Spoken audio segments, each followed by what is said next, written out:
What up, fam? Hit that like, hit that subscribe. I don't know what else to say. Fly, Eagles, fly, I guess.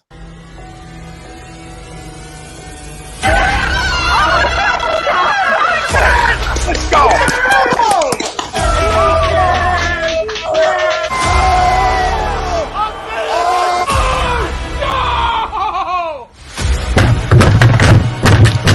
This ain't the fuck night! Oh, this game, he stinks! Oh, shit!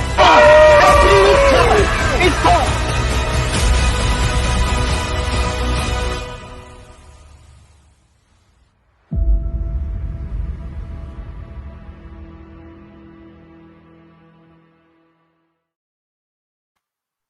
Bob Mannery here. You're listening to A2D Radio, real sports talk radio for the fans, by the fans, no agenda. These guys are the best in the business. Hashtag it. No notes.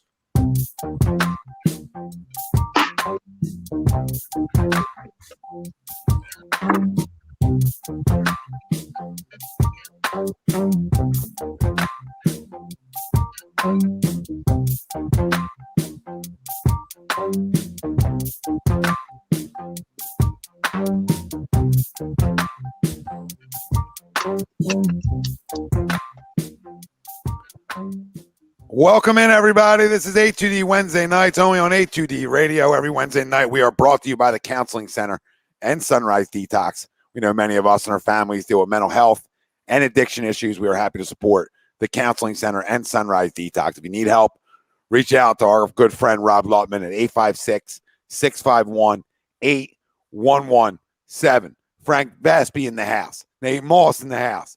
No Eaton. Alive and well right now. Could be sleeping. We'll have a clicker or a little timer for that. Go over, under 45 minutes. Over, under. We'll let the people decide out in the chat. Ralph Del Vecchio came in unhappy in the back end. Okay, wasn't happy. I can feel it all over him, and I'm right with him. Ryan Brodo, Tom Arnone, everybody out there, welcome in. We got tons to talk about tonight. Free jersey giveaway, and on our member wheel at the end of the show. We didn't get to a Monday night. Things went off the rails, you could say, a little bit Monday. For anybody that has a pulse would understand that. Losing to Dallas is never fun. Getting blown out by Dallas is atrocious. Phillies, Braves, live reactions. We'll give you some of that. Does it even matter? Phillies down 3-2, bottom 7, second and third. 1 out for the Braves. Continue to chop us. That's all. Continue to chop us down. That's all that's going on. The MVP of the league, supposedly the NL. 5 strikeouts in 2 games this series. So this offense is really keen to play and really picked up the slack here in must-win games September. So good times here in Philly. And we'll get into more good times, which is the latest Sixers news. And that's always going to surround. Oh, for fuck's sake. Ball games, season over, series over, season over. See you guys in 2022 when you talk about the Philadelphia Phillies. What a joke. What a joke. With freaking stupid money, you won't go over our luxury tax. Oh, what a joke of an organization. But we'll talk Sixers, dive into a little bit of that. They're right around the corner. And we were talking about before we came on, like, what do we got to look forward to? Well, we hope the Flyers will be good. Weren't good last year, but Sixers still should be a top 5 seed even without Ben Simmons. So, like, they still should be a team that, like, okay, at least they're winning some games. Something to talk about. Main topic at hand will be Eagles Week 4 breakdown, and we'll go and rewind a little bit to the first 3 weeks of the year, and then we'll give our score predictions, offense, defensive players of the game for Week 4 versus the Chiefs. I know we talked about it before a little bit. It doesn't even feel like they play this weekend. That's how doom and gloom it's got here, but they do, and they're 1-2 on the season, and there's plenty of football to be played, and there's a ton to unpack here. So we're going to start unpacking it. And our poll question brought to you by Manscaped. Get 20% off and free shipping with the code A2D at manscaped.com. Unlock your confidence and always use the right tools for the job with Manscaped. Head to toe, taken care of, 20% off, free shipping. Use the code A2D at manscaped.com. Our poll question for tonight, neither Jalen Hurts nor Nick Sirianni will be the guys to lead the Eagles to success in the future. Do you agree or disagree? Let us know. Facebook, YouTube, Twitter, Twitch. That's where we're live. Everywhere you get your podcasts, we're there as well. Hit the like, hit the subscribe. Be everything opposite of what the Philadelphia Eagles have been in the last 2 games. Be fucking great tonight. Pound the like, comment in, fuck with an algorithm one time. Because we have a lot to unpack. And we'll start with this, which is a big unpacking. Okay? Let me start this off. It's a big unpacking. Nobody, and I mean nobody, in the sports media industry has a goddamn crystal ball. Nobody does. All we have is our opinions on what we see. And then we try to take those opinions and lengthen them. Right? That's what we try to do. That's what it is. Nobody has facts that somebody can never play or never coach. We just have our opinions about it. And we're talking sports with our buddies and our family out there listening. So it's all opinion based. Okay? And we're going to probably argue and scream a little bit tonight with each other in the chat on here because people are going to have different opinions. And that's what makes it fun, though, even though this is doom and gloom. It's what makes it fun. So no matter what I say, doesn't mean that's fucking gospel. To the people out there that want to take shots. It doesn't mean it's gospel. I never said what I say is gospel ever. It's just I stand on what I believe in. And if I'm wrong, good. If I'm right, cool. Been both plenty of times. Like we all have. Nobody's 100% right in their opinions or their judgments on players right now or in the future. So what we're going to do tonight is we're going to try to lengthen this poll question out a little bit and not try to offend anybody if it's a negative take on it. Because I'll wear this everywhere, no matter what it is. So y'all can tell me, oh, I support this. Players come with and go with this all the time. And if you can ball, I hope you're a part of this logo. And if you can't, I hope you're not. Simple as that. Simple as that. So the poll, it's tough. It's tough to say. Neither Jalen Hurts nor Nick Sirianni will be the guys that lead the Eagles to success in the future. Do you agree or disagree? It's a tough one. But I'm going to agree because of what I've seen. Okay, you could say Andy Reid had a bad first year. He had no quarterback. He had Doug Peterson. There was no value or stock into that. So, of course, he had a bad year. And then you get your quarterback that you want, and you start having success, right? So there was no way of knowing if Andy could coach or not at that point of time. They booed that quarterback, too. Yep, booed that one. And then the next guy, Chip, right, had a great first year and looked like the smartest guy in the room and ended up couldn't coach. So there's no way of knowing. Doug's first year, we knew what it was. It was, let's see what Carson is, right? So we knew that year was almost we're just going to look at these two guys and see if these guys can take us like we're doing with these two, right? It's the same conversation. Well, and also remember, too, Carson's first year, we started out 3-0, right? We were moving and grooving his first year, and everything was looking awesome. And then, obviously, Lane Johnson gets hit with the drug test and stuff, and we lose him for 10 games. And after that, everything went downhill. Everything went south. Yep. Yeah. So I just agree because I look at Nick's game management per se, and I've had problems with it. I've had issues with it. Can he clean up his feel for the game? I don't know. I don't know. I didn't like the hire. So how am I going to sit here and tell you now that, oh, well, give it time? Of course we're going to give it time. Of course there's time built into this. Yeah. Of course there is. I'm not telling you to fire the guy. I'm not telling you to bench Jalen Hurts right now. I'm telling you that right now it looks like neither one are the guys. More so to the quarterback. More so, I lean even more towards the quarterback because the quarterback can make the coach look good. That can happen. You can be a shit coach, but your quarterback could help you out a lot. A lot. Yeah. And what I've watched from him in 3 games is now a D-. We're now down to a D-.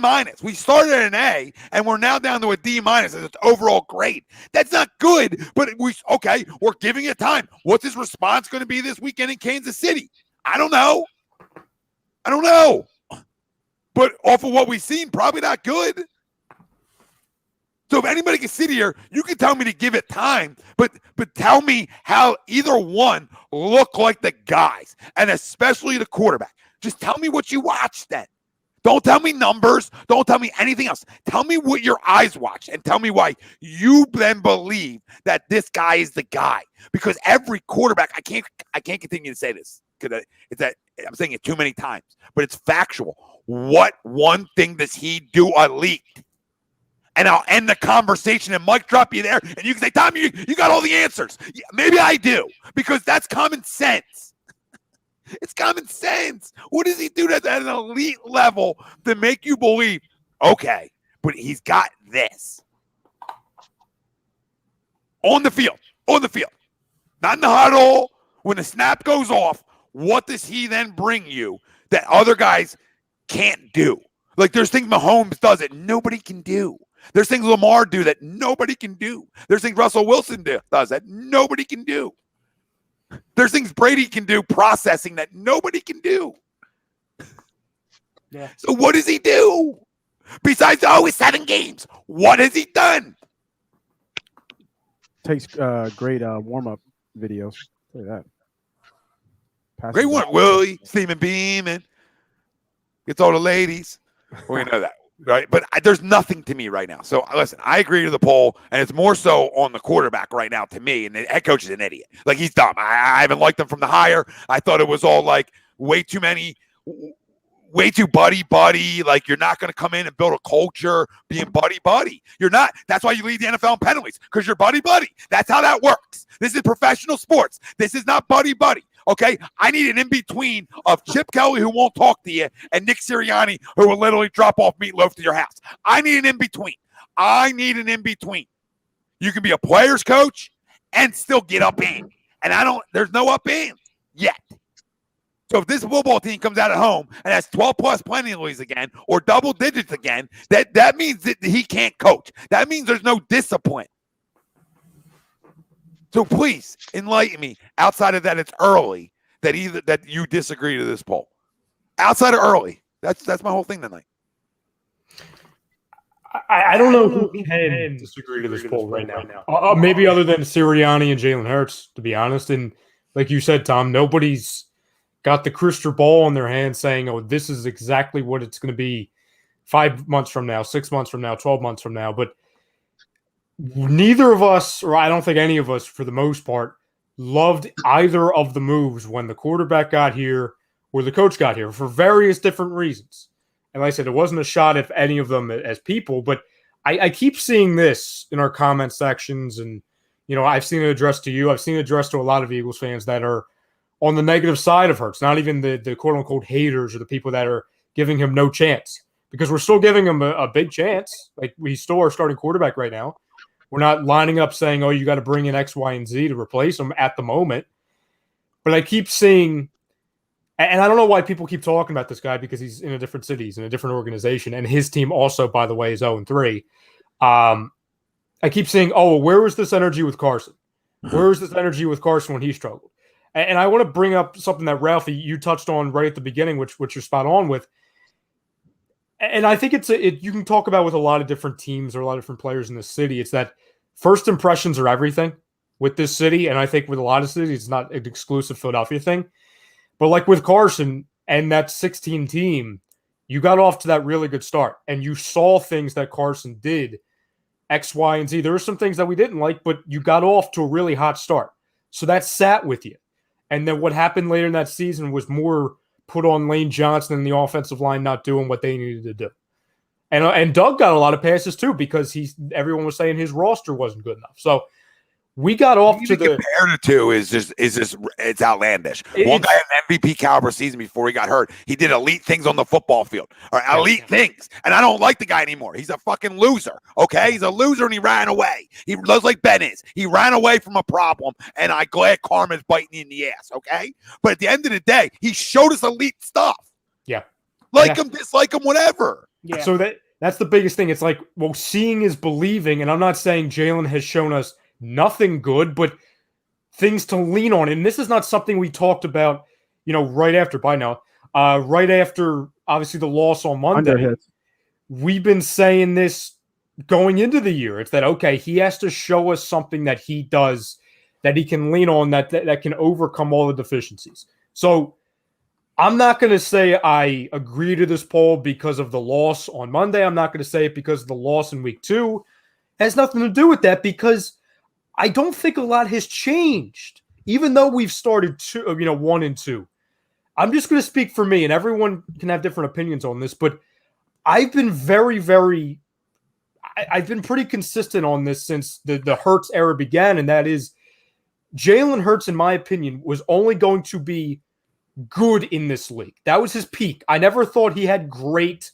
I thought he was going to have, at best, a good season to get us relevant in the playoff picture. But I still said that at the end of the year, this organization was going to look at that, look at the assets we had, whether it was money or draft picks, and then go elsewhere with the quarterback position. So I've always been with that okay, unless Jalen Hurts has an astronomical season, he was never going to be the guy, just because the organization, they can't get, they always get in the way, and they always got to do something with the quarterback position. And 2, they have the assets to get cute with the quarterback position in a few months. So I never thought he was going to be the full-fledged 10, 15-year quarterback. And then with Sirianni, the one biggest thing with him is that, okay, do I think maybe unless they, go 1-16, do I think he's going to get fired? No, because that type of guy is exactly what Howie and Jeffrey want, and that is they're going to tell him exactly what to do. Yep. So I could see a situation where you have, okay, maybe you move on from Jalen, you get in X name quarterback, whether it's a guy in the league already or a draft pick, and then if the struggles continue, okay, maybe you move on from him next year. But for me, I didn't love the hire for Nick Sirianni. I was open for him to proving us wrong, and I like Jalen Hurts, but I never thought he had what it took to bring us back to Super Bowl contender likelihood. Can you win you some games? Sure. There's a lot of quarterbacks that win you some games. I'm not trying to just win some games. I'm trying to get back to the conversations we had in 2017 and 18. So for me, I agree. And if that offends anybody, well, then I guess we don't share the same expectations, because I would like to get back to top 10, top 5 quarterback, top 5 team in the NFL. And right now we're not in that. We're not looking anywhere close to that. Not even close. And listen, it is what it is. We could go back and pull our clip from draft night and play it for the people on here, because the opinions haven't changed. No. The opinions haven't changed. And he hasn't proven those opinions wrong. And that's what every athlete that gets drafted, right? If you get drafted first overall or last, like it comes with expectations and it comes with doubts. And can you prove that was wrong? Even if you're the first pick in the draft. There's people who doubt Trevor Lawrence, have doubted him in college, doubted him now, and then there's plenty that believe in him, right? So that just comes with the territory. Like, I don't know why we have to sit on our hands and we can't say that, like, man, this doesn't look good. Like, I don't understand. Why do we have to have these love affairs? Like, I'll say your love affair should be with this. It should nothing to do with loving. You can love players. I love players, but they come and go. But what's the love affair for? And Pete said it. Why does this guy have the easiest path to quarterback here of all time? Like, of all time. Like, I don't know. Support's unreal. Like, Donovan didn't get this support. No. Not even close. Not even close. And listen, we all want him to be really good. We all want him to be great. And I know. We said it a million times, right? We said it, told people a million times. We hope he's a guy. We don't got to go in the draft and get one again. The sad thing is, I feel like Monday night. Well, the sad thing is, Ralphie and Tom, I feel like we have to keep saying it because some people in the back clearly haven't heard it, or they don't want to listen. The people still want to say, oh, you're rooting for him to fail. Oh, you're rooting for you to have. No, the last thing I want to do, and I think I speak for everybody, at least on this show, I think I speak for everybody on this platform. The last thing I want to do coming into a show is talk about quarterback controversies. Again. I'm done with it. I've had enough. Again. I've had enough of it. So doesn't it get tiring every offseason? I feel like to find another quarterback and find another quarterback and find another quarterback. Tom, you know one. Remember when I said I didn't want Deshaun Watson? Remember when I said I didn't want him for all the baggage?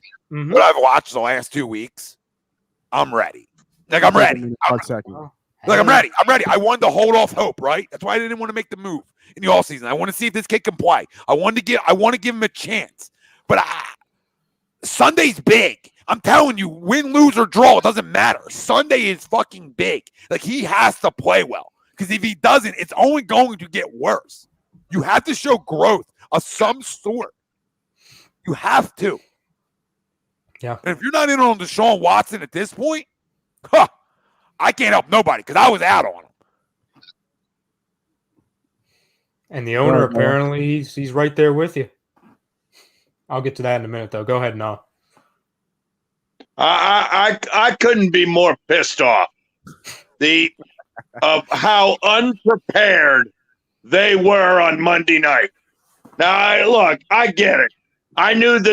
We all knew this wasn't going to be a team that was going to boat race through the regular season, end up with the number 1 seed, and end up hoisting the trophy in February, all right? We all knew that was pie in the sky. But God damn it, when the ball kicks off, you got to be ready to compete. You got to be prepared. You got to be ready to hit somebody in the fucking mouth. And guess what? This team was not ready to do that. They weren't ready to fight. They weren't ready to win. They were not prepared one iota for this football game. From top down. From the owner to the fucking general manager to the head coach that wears the cheesy-ass high school Harry beat Dallas shirt. Well, guess what, boy? Take that shirt and stick it up your ass, Sirianni, and focus on getting your team ready to play. The take of the fucking year right there. Love it. I've been waiting 3-4 years to get that Noah Eaton back. We got embarrassed. We gave up 41 fucking points. Mm-hmm. On national television. We had a quarterback who underthrew God knows how many receivers. Yes, Tommy, I said it. Underthrew God knows how many receivers. Didn't go through his progressions. Turned the ball over at crucial moments and turned what could have been into a competitive game into a laugher. Let it all out, I'm fucking tired of it. Yeah. Jerry, I think we got embarrassed. We got embarrassed by our division rival. It's okay, Noah. He's only played 7 games. Nick's new coach. It's okay. There's no reason to get upset. There's no reason. There's no reason, according to the idiot. It's only week fucking 3. No big deal, right? Are we going to be saying that in week 15? That shit is over. Come on! It is a fucking wrap. I said it on the show. I've been saying it for a while. It was a fucking wrap if we didn't beat Dallas. I knew that shit was coming. People, it's only 3 games, bro. What are you talking about, bro? What are you talking about this and that? Man, I know I don't have a crystal ball, but I have a fucking feel for this game. I played this game at a high level. I studied this game at a high level. I've coached with the greatest minds at a high level. And I'm telling you, your eyes are lying to you. Do not let the fanboy get over your head. Your eyes are lying to you because we saw what we saw in Atlanta. We thought we were good. Hell no. Atlanta was terrible. They were trash. We got exposed, like Noah said, on Monday Night Football. And not even just what we're talking about with Hurts and Sirianni. I said it before. What the fuck happened to Fletcher Cox? Zero tackle. Let's talk about another D lineman. Why is Derek Barnett still in an Eagles uniform? Zero fucking tackles. I've never seen any shit like that. He has more fucking personal fouls than he does sacks in his career. 23-19. That's correct. And we're talking about Aaron Donald? Like, what? Come on, man. You know what I'm saying? We're talking about Aaron Donald. We're talking about Hurts. We're talking about Sirianni. Blow the whole fucking thing up. That's where I'm at this point. Blow it all up. Because what you got, and I said it, people laughed, people joked. Everything I've said, there's always been a comment about Yeah, it is. I'm telling you, Flacco's going to play this year. Joe Flacco is going to start. Like you said, Tom, if he does not show up Sunday, he is on a short leash. I don't want to. Hey, tell Jay Kensler, sorry I woke your kid up. Give your 2-year-old kid the headset. Tell him he's going to be on the sidelines for the Kansas City game. Because we'll have a better chance than Sirianni. At least your kid won't be wearing a Beat KC shirt. Yeah, man. I'm just like it's bad. It's bad. And then, I don't even know where Miles Sanders is. I don't even know. And I can't be mad at Miles, right? Because he can't. 3 times we ran the ball, Nate. 3. But you can't tell the head coach that, because what he said today is that the RPOs is simply, they count that as a run. The RPO game, they count that as a run. That's what he said. That's what he said. He's in shotgun. Can he not get under center? Like, there's so many different holes that you see in this team, and you can just go down a list, and it just all adds up. Like, they have no idea what they're doing. Like, Sirianni has no idea what he's doing. He's guessing. And next thing you know, he's talking about Dak. Oh, my God, I saw Dak, and he's better in person? Like, come on, bro. Like, stop it. You were just wearing a beat Dallas, and now you're talking about how you see how good Dak is in person? Oh, he couldn't slob his knob anymore after the God, G. Like, oh, my goodness. Right after the game. Well, he's really good. We know he's good, dude. What do you know he's good? We know he's good. We know everybody fucking knows he's good. The problem is are any of your guys good? Are you a good coach? Like, I was told this guy loves running the football. That's what everybody always told me. Oh, he's going to come in. He's going to run the ball a ton, right? And I bought in, though. Maybe he does. Maybe he changes it up. Maybe it's a fresher, because I was told he's the smartest guy in the room, smartest wide receiver coach, fucking QB whisperer, all these things. Have we seen any of this? Now, here's the problem. Sirianni will do whatever Jeffrey and Howie tell him to do. And this is the problem. This is my biggest fear, guys. You know how the Dallas Cowboys were irrelevant for the last 25 years?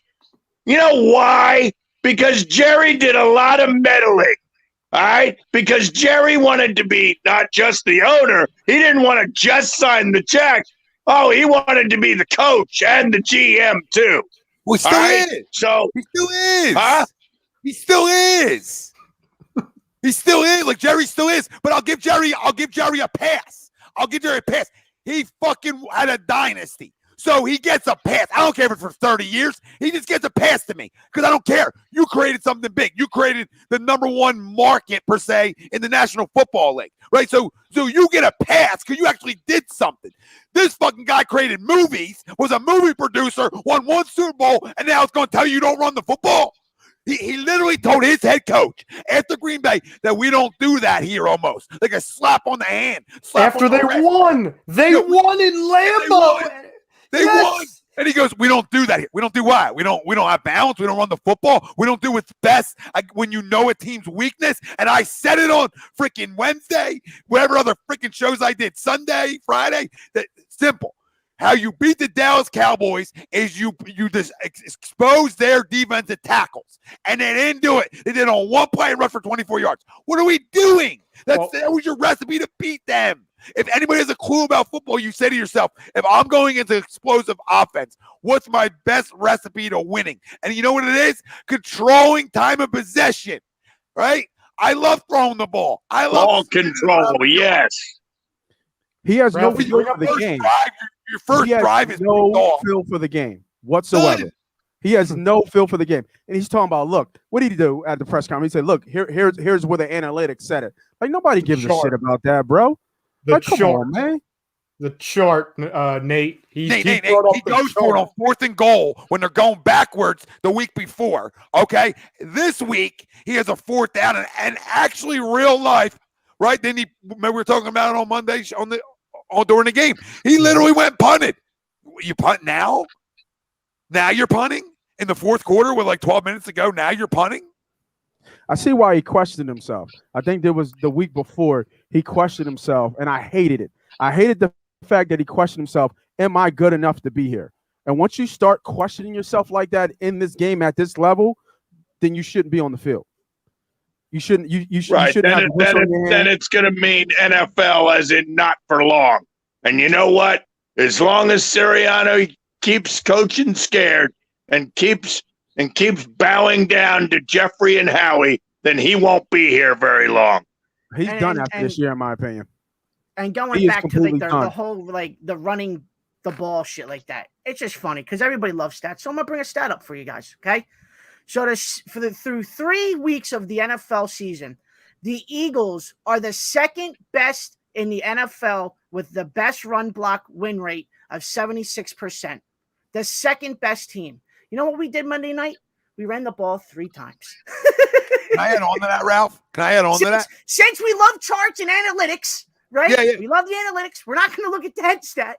But no. They did. They also told me another thing. They said they played to their player's strength, right? So I got a new right guard. That's a rookie. Okay, that was out of camp, and I know the one thing he really does well is run block. Yeah, just start there. Okay, I got Andre Dillard that is inexperienced playing left tackle. So I got a defensive line, the end wise, they can create some pressure, right? I got good linebackers at the second level for Dallas. Wouldn't I want to put them on their heels a little bit early on? Wouldn't I want to make them feel uncomfortable a little bit and play to my offensive line strengths for a minute? Like that's just 101. I can't do this. I can't do this tonight. This guy's outmatched, and I never say this about a coach this early. That's the problem. That's not who I am. I'm a give time guy, right? I never say about a quarterback this early because I'm a give time guy. They both aren't good enough. They're done. Shit. It's a wrap. They both don't work, and that's why I think the only way to somewhat save or salvage it is, I'm telling you, I think they need to go to another. I think they need to go to Joe.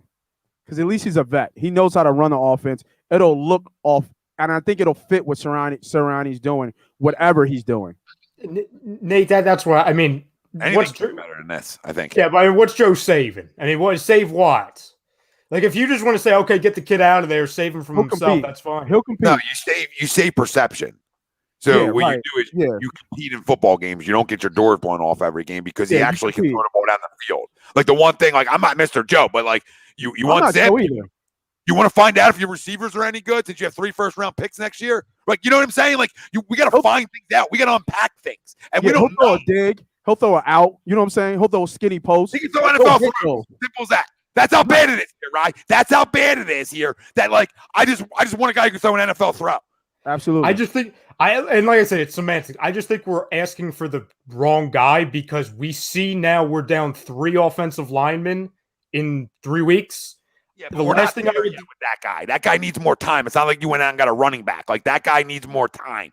Like if you want to talk about Minshew, I love the mustache. I'll take the ride, but that needs like another 4 or 5 weeks. Like he just Hurts got over Minshew. Yeah, I'll take Hurts over Minshew in my opinion. No, I'll see Minshew because I know he can throw it. Yeah, but I don't listen right now. I just want to see Jalen. Like I'm not there yet because I don't believe in him. I'm not there yet because I'll give him time this year. And they're not benching him anytime soon anyway, in my opinion. Like, you know what I'm saying? Like, as much as we want to talk about it, I don't think that's coming. Because again, this is the same organization. I get it's the different coaching staff, different situation, but this is the same. If you get another performance like this, right, where they get blown out. Where it's only, the offense has only scored 2 touchdowns in 2 games, if I'm not mistaken. Yeah, but other teams. Right, if they go to week 8, 9, 10, and it's this bad, it absolutely could happen. I'm not telling you it happens in the next 2 weeks, but you get to week 10. That I hear you. And he's played he's got to play awful. This is my point. This is where I'm in the middle of you two. He has to play downright awful for like 5-6 week stretches for them to do that. They're just not going to do it. So that's the only option. It's not happening week 6. It's not like the schedule lightens up either. I mean, these next 3 games are going to be I said are going to be L. Right, that was the poll question on Money Pot. I said after this game is the season a wrap because I couldn't see a win in the next 5. Carolina's not easy. Carolina's got the best defense in the league right now. And as we would go, the Raiders are undefeated. Watch, we'll win Sunday. We'll run it 42 times. Like, you know what I mean? Like something outlandish is going to happen now. It's typical Eagles football, right? They're supposed to beat the teams that they're supposed to beat, but then they'll beat the teams that they're not supposed to beat. Yeah. It's how Eagles football is. Also, and they'll bring you back in, and they'll spit you back out. It's Eagles hope, but the problem is this is what I said in the chat. Don't let your eyes lie to you. You're seeing it, and he's not. I don't. This is Jalen Hurts. This is what we question. Not that the kid can't be a playmaker, not that the kid can't play, but does he have the talent to play at this level? Does he have the arm talent to play at this level? I mean, we all saw Diggs in the replays. Diggs wasn't even looking at the receiver. He was looking at Hurts. Well, Like he was like I mean just for everybody knows who played high school regular football. D-backs backpedal. He was flat-footed. Why? Because he could read Hurts. He didn't have to even move. We're throwing in double coverage to Smith. Like he had no shot at these balls. Like, come on, man. Like we're missing on out routes. We're missing. I think it was Goddard where it was like. I mean, it hit Goddard's hand, so I feel like Goddard should have caught it. But at the same time, it's a wide open receiver, bro. Yeah, that's gonna be on the money. The Ertz one early on in the game, dude. That's gotta be this hip. It can't be the back end hip where the defender is. That's 101. He's sitting down in there. He's sitting down. You lead him on that ball, he gets a first down and more. I mean, this is the difference from being an NFL caliber quarterback and just being a guy. Like 90% of NFL quarterback are making these simple throws. We're talking about a guy that's not making simple throws. And if that doesn't concern people, go punch yourself square in the face. Like I can't help people anymore. Tom, what did we say literally in the moment after he threw that touchdown to Ertz? Even in that moment when he completed a touchdown pass, you and I both looked at each other live on the air and we both said, damn, that took an extra couple seconds, didn't it? Yeah. You know what I'm saying? Wide yeah, open. The what goal are you waiting for? Quick. The goal ones read that quick. And he didn't read it quick. Now, if that defender's in any good position, that play's now broken up. When open in the NFL is not open in college. I just want to clear this up for the people. What being open is in the NFL is way different than in college. You don't have the space in the NFL. So open is slim from when you consider guys open. Then you throw a guy open off of how open he is. Like, I don't understand. You either know football or you don't. Like, we can all be fanboys and rah, rah, rah, or you can actually know the game. And I'm the biggest glass half full guy in the history of glass half fulls. Like in the history. Like I come on here saying, Phillies can maybe win 92. That's cute. Or Eagles can win 10 or 11 if everything goes right. Because I'm always going to be glass half full before a season starts. And then I will give you a dose of goddamn reality. And then you can call me a hater, which makes no sense if I was saying that they can win 10, 11 games. And now I'm a hater because I'm telling you what my eyes just saw. Right. How can I not do that? I'm always going to tell you my team has a chance until they prove to me they have no chance. Shit. And I'm the hater. I'm the problem. I'm the problem with the media. And then the person earlier on who said, well, you guys won in the stink because it creates controversy. The biggest sports media company around grew because the Patriots won. So buy a fucking clue. The biggest we ever grew at A2D radio was during 2017. So buy a fucking clue if you think I want business booming or loss or wins. Because I'll take the wins all day. So shut the hell up. Do you think we want this for our personal sanity? Which one do you think we would rather have? Like, screw growth. I want to win. I think we all want to win. This isn't fun. This isn't great. You think the Phillies suck in the last 10 years is what we've wanted? No. There's plenty of controversy with that. Has that helped us? No. What stats are coming in here now? Think about it, guys. We're based in a city.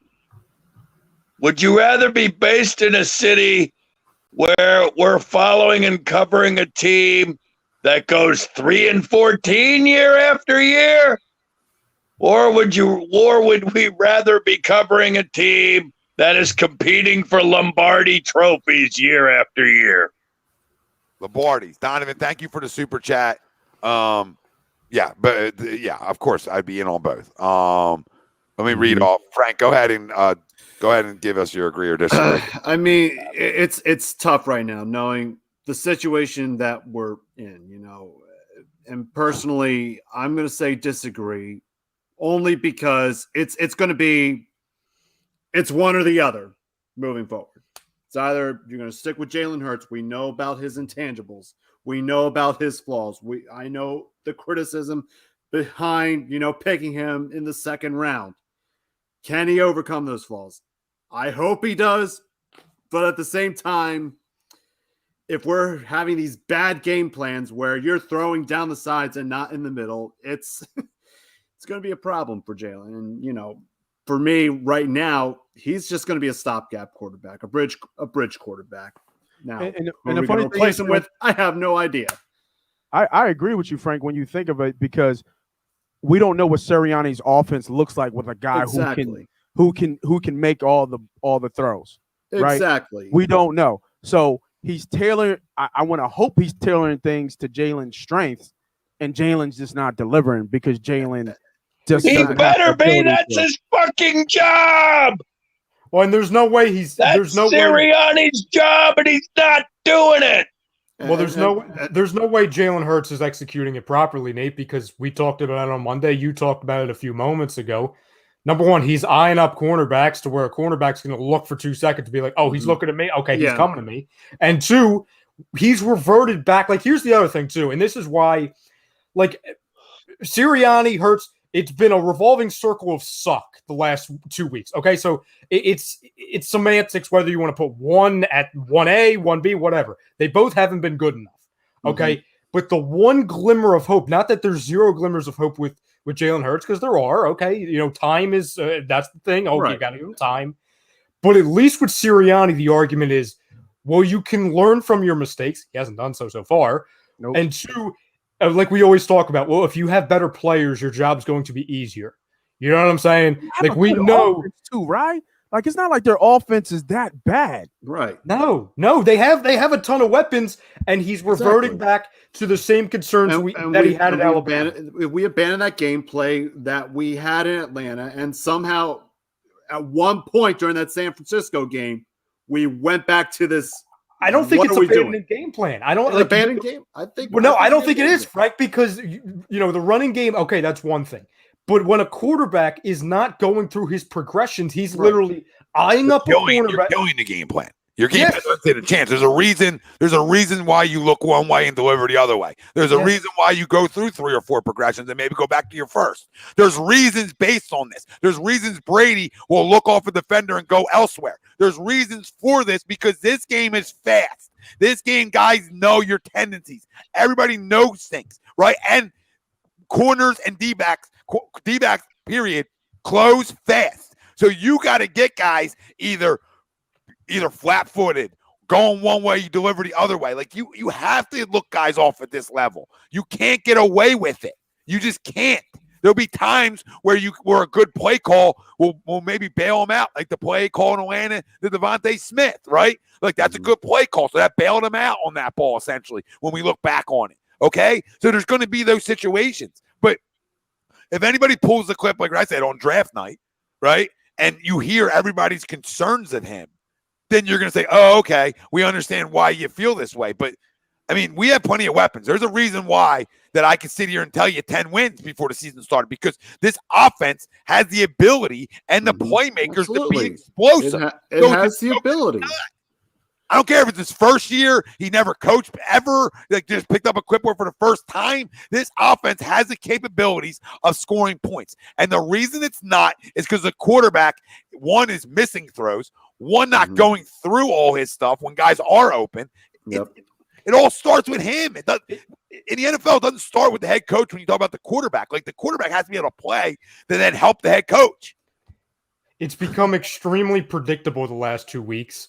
Because when you have a quarterback that when the first guy isn't open, then he just runs and he continues to do that over and over again. Well, we saw it on Monday because it's not even like he got away with it for the most. He definitely got away with it against Atlanta, but Atlanta, he was actually going through his progressions. That's why they were able to use guys in open space and actually convert with wide receivers, even though he wasn't using the middle of the field. But I can ignore that because they won.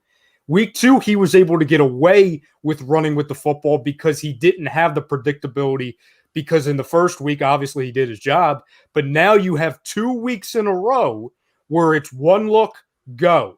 One look, go. And even though I know, he's the leading rusher for the team, that's not a good thing, ladies and gentlemen. That's not a stat that you want to be promoting if you want to be positive about this team. I'm sorry. Even in that game against Dallas, he wasn't doing nearly enough with his feet that he was doing the first 2 weeks. It was boom, right to the sideline, 5 yards at most. He didn't have any breakout runs, nothing crazy. So that's the thing. It's becoming more predictable by the week, and he's not helping himself, and he's not helping the coach. The coach has a lot that he needs to improve on. We talked about that. We ripped him for an hour and a half after the show on Monday, or after the game on Monday on the show. So if anyone's saying we're letting the coach slide, after you're done watching this, go back and watch the last hour of the show. You'll see plenty of the stuff that you're thirsty to hear. We talked about him. But the problem is the quarterback is the one executing, or in this case, not executing when he should be. It doesn't even matter the game plan. It does, obviously, but when you're not going through progressions, it doesn't matter. No. Like, you just it doesn't give him a pass. I think Nick's has been horrendous. Doesn't give him a pass, but it's like, I mean, man, I don't even know what this offense is when you can't go through it. Right. But see, it's Jalen to me too, and I'm starting to really just think about it. Is Jalen so bad that he's just making Nick look bad? Because he's not running the offense the way the offense should be ran. Could be, or he's trying to cater it to him, right, and make it fit him. And the problem is now you're gadgety. Now you're not a pro style offense, and right, you can be gadgety with Lamar Jackson's of the world, right? Yeah. But this guy isn't Lamar Jackson, so you're now trying to gadget offense with a guy who. Because he can't run a pro-style offense. Exactly. And especially with the trend. Yeah. And especially with the recent trend of these, one-style offense, with the surge of air raid quarterbacks, a lot of these coaches were trying to adjust to these air raid quarterbacks. And some of those air raid quarterbacks that we've seen in the league flopped. Can I tell you what honestly barely happened? Fighting for their jobs. Can I tell you what honestly happened? And again, this is just my opinion, okay? So I'm not saying this is fact. Nobody's in the locker room, okay? But just perception-wise, it seemed that over the last, the first 3 weeks of the season, you catered to his strengths week one. All right, I'm not going to go into, okay, you played a bad Falcons team, but you catered to his strengths. You went into week two, and this is when you and I kind of battled a little bit, Tom, and that is, okay, we blame both of them, Hurts and Sirianni. But I think going back to week two, it was an example, along with Jalen just not playing well, of you tried to put too many big plays up for our offense against the 49ers to kind of catch them off guard or take advantage of the weak secondary, for example. And you tried to ask Jalen Hurts to be somebody he's not, and he absolutely struggled. And then you couldn't recover once you try and do adjust and go back to what his strengths are. So it's like week three, it's like the entire offense was lost. It's like everybody didn't know what to do. It's like, do we test the limits? Do we go back to a predictable game plan but go to his strengths? It's like nobody knew what to do with their hands. But the other side of it, there's no strengths. Well, that's the thing also. There's nothing to lean on.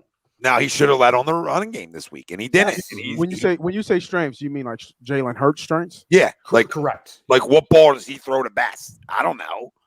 Probably the deep ball.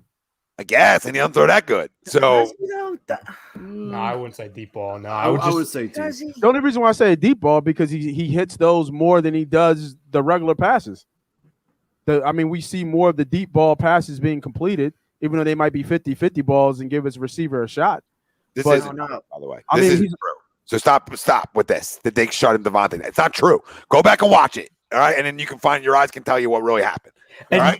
And you love Diggs, by the way. So I want to make sure that, like, Tom, before people be like, "Oh, Tom's a hater of Diggs," Tom and I have been arguing about Diggs for 3 years. Diggs can play. So, he loves Diggs. So anyone who's saying you're disrespecting Diggs, that's not Tom. Tom, they both had moments where they won on Monday night. That's why I want people to understand. Like, they both won, and Devontae would have won more and looked better if he had a quarterback. And I'm not saying that everything would have been perfect. I'm just telling you the facts of the matter. And Diggs won plenty of times too, because they both know each other. Of course, they're going to win off each other.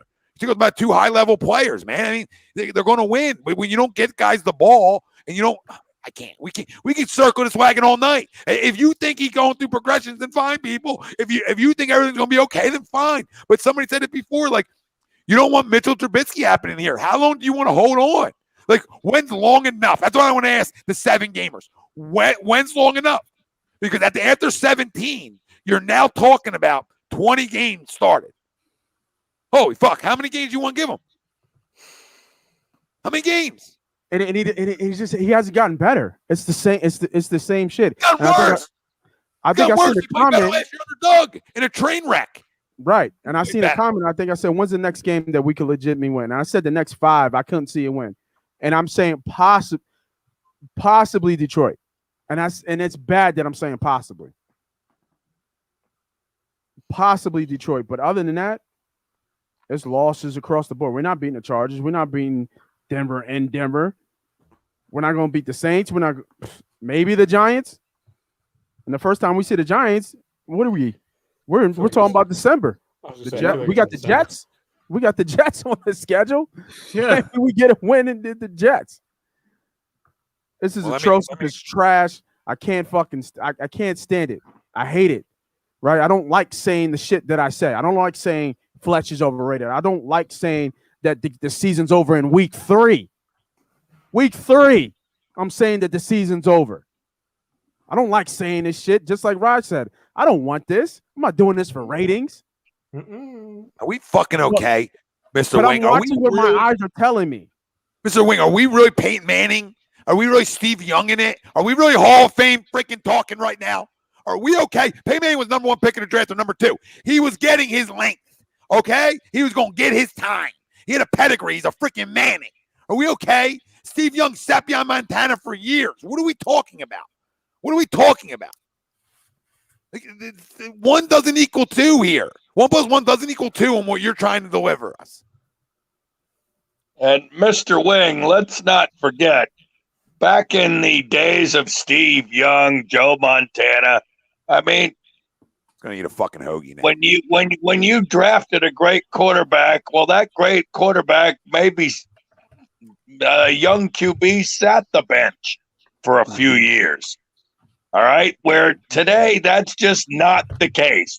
If you are a top 10, if you're picked in the top 10 in the draft, guess what? You play, and they expect you to play well pretty much right away and show immediate progress towards greatness.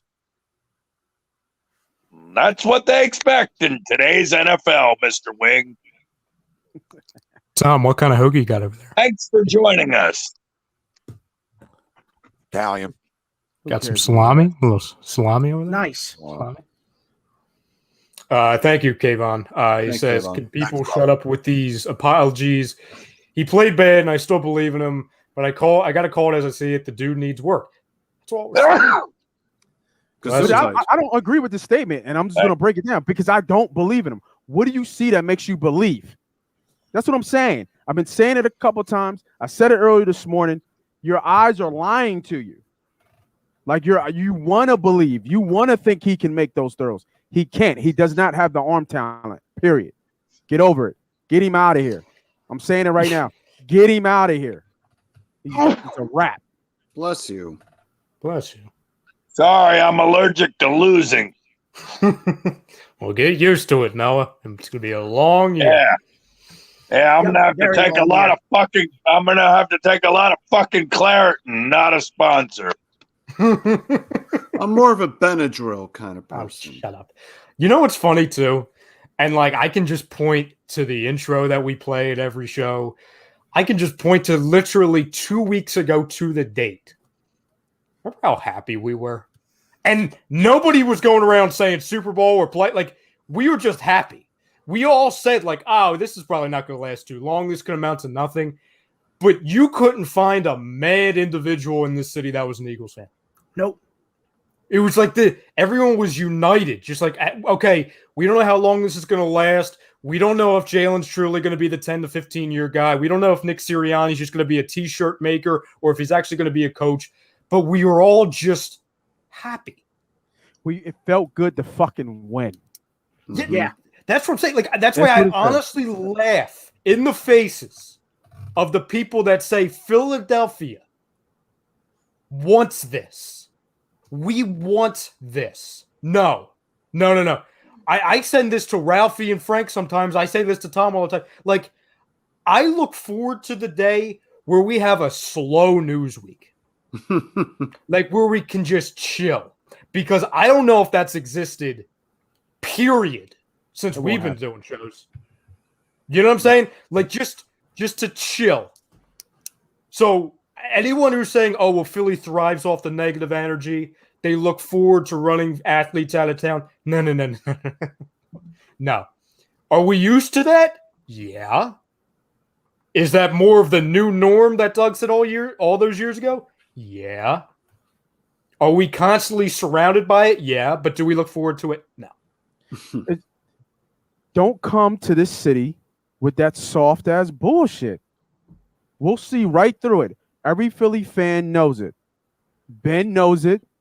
And Jalen Hurts, even though I think he has the mental to stick around, he'll know it real quick. We don't deal with the bullshit in this city. Never have, never will. And we'll tell you how we feel. Whether it be on the mic, whether it be on a group chat, whether it be on Friends, whether it be on the radio, whether it be on A2D radio, whether it be on Money Pot, we'll tell you how we fucking feel about it. And you know what's funny too? Like, and I want to kind of poll the room because maybe, and again, this is a rough time. So if I understand if people want to go back, right? But I see a lot of people tweeting and calling into radio shows, people commenting on our show saying, oh, I wish Carson and or Doug were back. We still had them. This is just me. I know it's really bad right now, but I don't wish either of them were back. Neither. No, it's gone. They're gone. Get over it. Let's not talk about. It's ran its course. It's over and done. Exactly. It's ran its course, and then there's the lemon heads in the chat that want Nick Foles back. Absolutely not. That ship has sailed. It's old news. Let's move on. Let's focus on the future. Guys, you can only capture lightning in a bottle once. And that's what we did. Nick Foles helped us go on one of the greatest runs in sports history. And it sucked too, because I didn't want it to be lightning in a bottle. I really didn't know. I didn't want it to be lightning in a bottle. I wanted to. I understand that, but I'm just saying from the perspective of. No, it's true. Of how well Foles played and what a great run he had. But that run, with referencing Foles in particular, that was lightning in a bottle. We all know damn well that was not a large. We know that would not be a large sample size from Foles had he been a career starting quarterback in the NFL. You get what I'm saying? And everywhere else he's gone, he has failed. No, okay. And I agree. Even though year 2, when he came back, he was going to do it again if Alshon doesn't drop that pass. Whether he wins in the Super Bowl, I don't know. But in my opinion, in my crystal ball, my world, I think they go to LA, or I think LA was coming here, the Rams, and we would have trashed them, and we would have went back to the bowl for back-to-back. Whether they win or lose, who the fuck knows? But I completely agree. I hated the fact that I had to take my fanboy out and think to the fact that that was lightning in a bottle. Everything fell into place. Everything happened for a reason. But I'm just tired of people talking about these Nick Foles, these Wentz, these WPs. Like, get over it. It's done. We're moved on. The team is completely different from that time period. So just keep moving on. We have what we have. What can we do when we have? I disagree with you. I mean, whether it's Doug, whether it's Carson or Nick, I mean, that's where you're wrong. Stop. I appreciate their contributions and what they made here, but I'm ready to move forward. Listen, you can be ready to move forward all you want. That's not the question. And if you guys want to talk about the quarterbacks not being there, absolutely. Like that's done. But if you want to talk to me about head coaches around the National Football League that have had a lot of success and have had bad years mixed in between their tons of success, I'm gonna tell you you're a liar then. Because if Mike Tomlin's had bad years, he's a fucking tremendous coach, right? Bills had down years, and right, and Bill, right. So it happens. Tomlin hasn't had bad years. Tomlin's won every year he has. He hasn't had a losing season. It's a bad years on expectation wise. I mean, they fucking won 10 in a row last year and then got fucking bounced. So yes, they've had bad years compared to in terms of what Pittsburgh is. All right, Pittsburgh's about Super Bowls, so they've had air quote down years per se. And Mike Tomlin's a fucking tremendous coach, but like last year's I don't want to say happened, but they happened per se, right? And then to not give a guy who's won a lot of football games here another shot to overcome that, I think was the wrong decision based on egos. So knowing what I know, it was the wrong decision, and it will go down as a terrible decision when this guy proves that he can't coach and he's a yes man. That's the fucking problem here. So no, I'm good on Carson. I'm good on Nick. But I wasn't ready to say Doug can't coach or Doug can't get us back to winning football games because he showed me he can. And if anyone wants to bring up 2019, bring it up because their quarterback went down in a freaking playoff game and had to bring a scrub, a guy who's coaching high school football to come in and play in that football game. Like it's not a fair assessment. Like, but I don't think anybody's saying Doug couldn't coach.